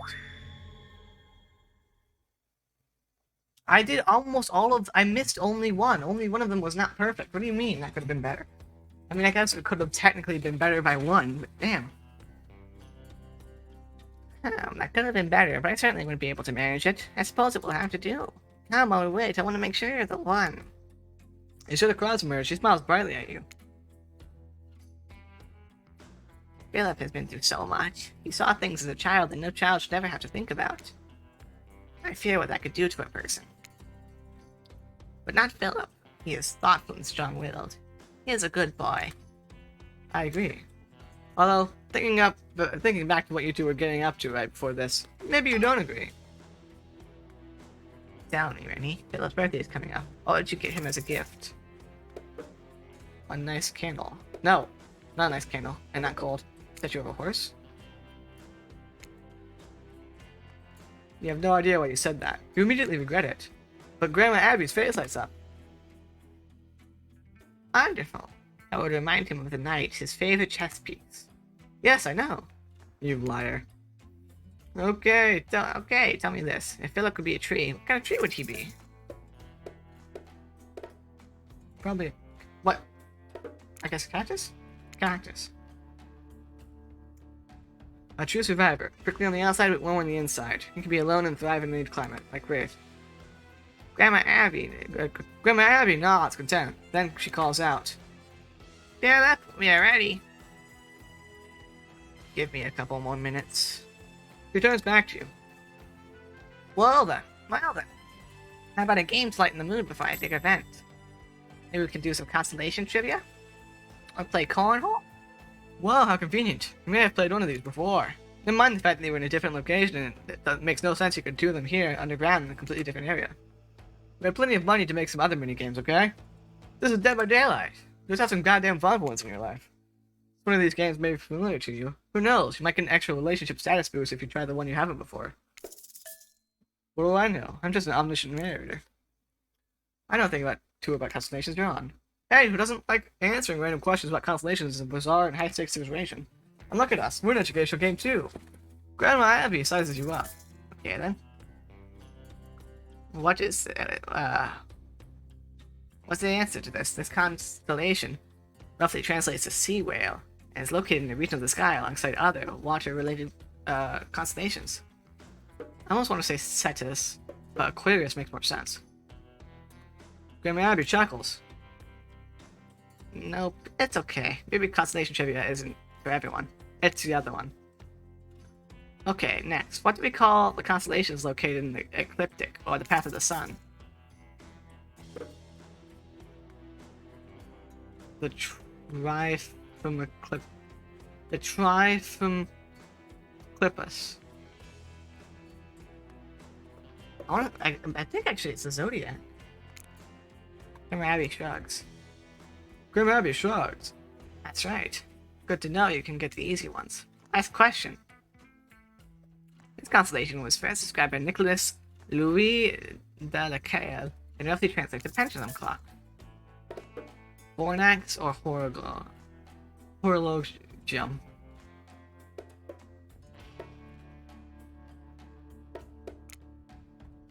Abby nods, impressed.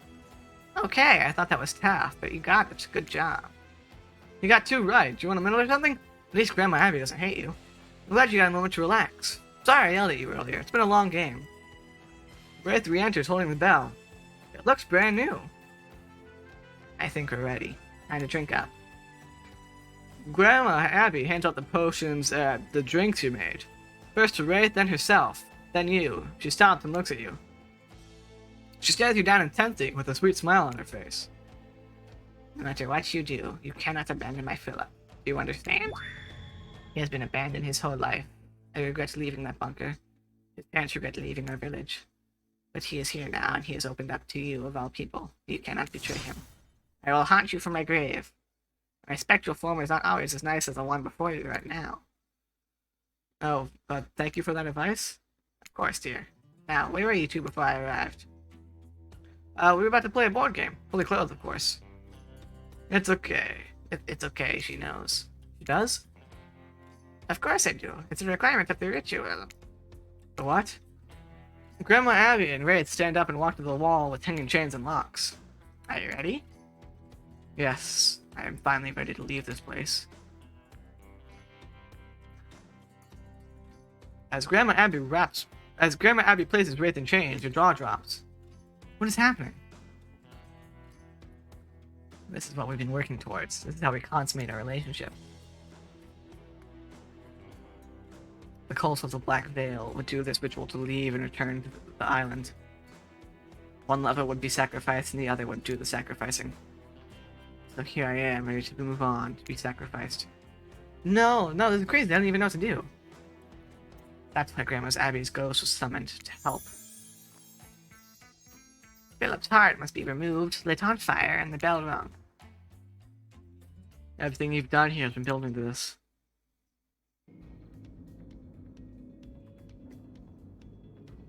No, I'm sorry, I can't do this. I can't do this. Grandma Abby, don't give Rennie the dagger. What? What's happening? This ritual requires sacrifice on both ends. The person taking my heart out needs to love me in order to lose me. And I need to love that person in turn. But I don't know how to say this. You don't love Rennie. Wraith nods. Your heart races as you simultaneously feel like you've died. I'm sorry. It's not you, it's me. Me, and your inability to connect with me. Maybe we just didn't spend enough time together. Maybe when we did, we just didn't relate in the way that we should have. But I really like you. Maybe we can be friends? You try to get past the shock of what's happening and realize, he's right. It feels forced. You're not right for each other.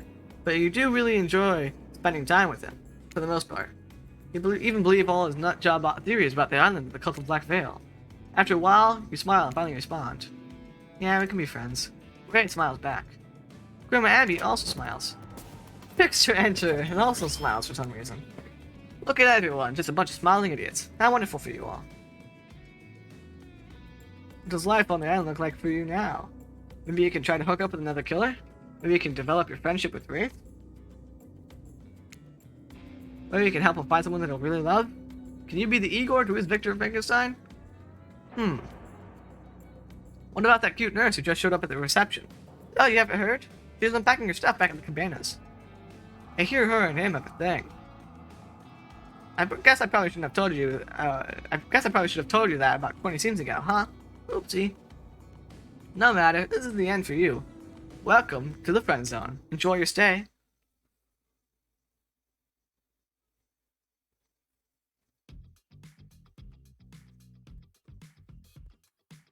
And so, evolution, very close.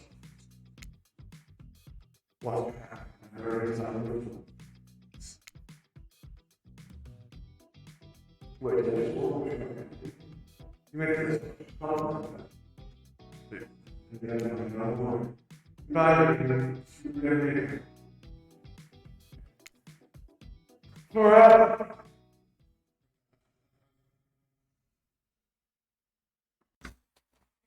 Interesting. Well, that was Hooked on You. I'm gonna play this in my off time. Try to get the other endings and stuff. But this was really fun. I'm glad I finally got to play this. I probably should have streamed later. If I streamed an hour later, I could have actually stopped streaming when Peyton was on. But that's okay. This has been a lot of fun. I've enjoyed it, and I hope you guys have enjoyed it. I'm gonna let you guys watch the credits while I use the bathroom.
Oh wait, what's this link account?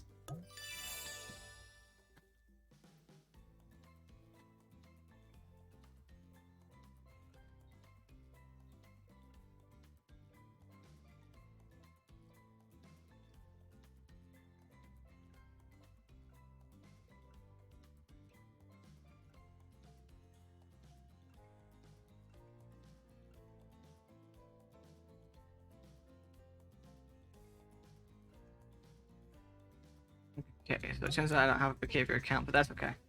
I don't need it. I'll get the other shit later. Well, this has been fun. Like I said, I really enjoyed it. Thank you guys for watching. There's the flower I was talking about, the light flower. I look forward to playing this again sometime. Probably when I don't have to strain my throat. Maybe I'll play it on stream again sometime though. Maybe I'll play it until I figure out how to actual win the game, quote unquote. How to learn all the secrets, and I'll show you guys. But for now, I hope you enjoyed. Tell me what you think in the comments on the YouTube archive of this stream. Thank you, and good night, everybody.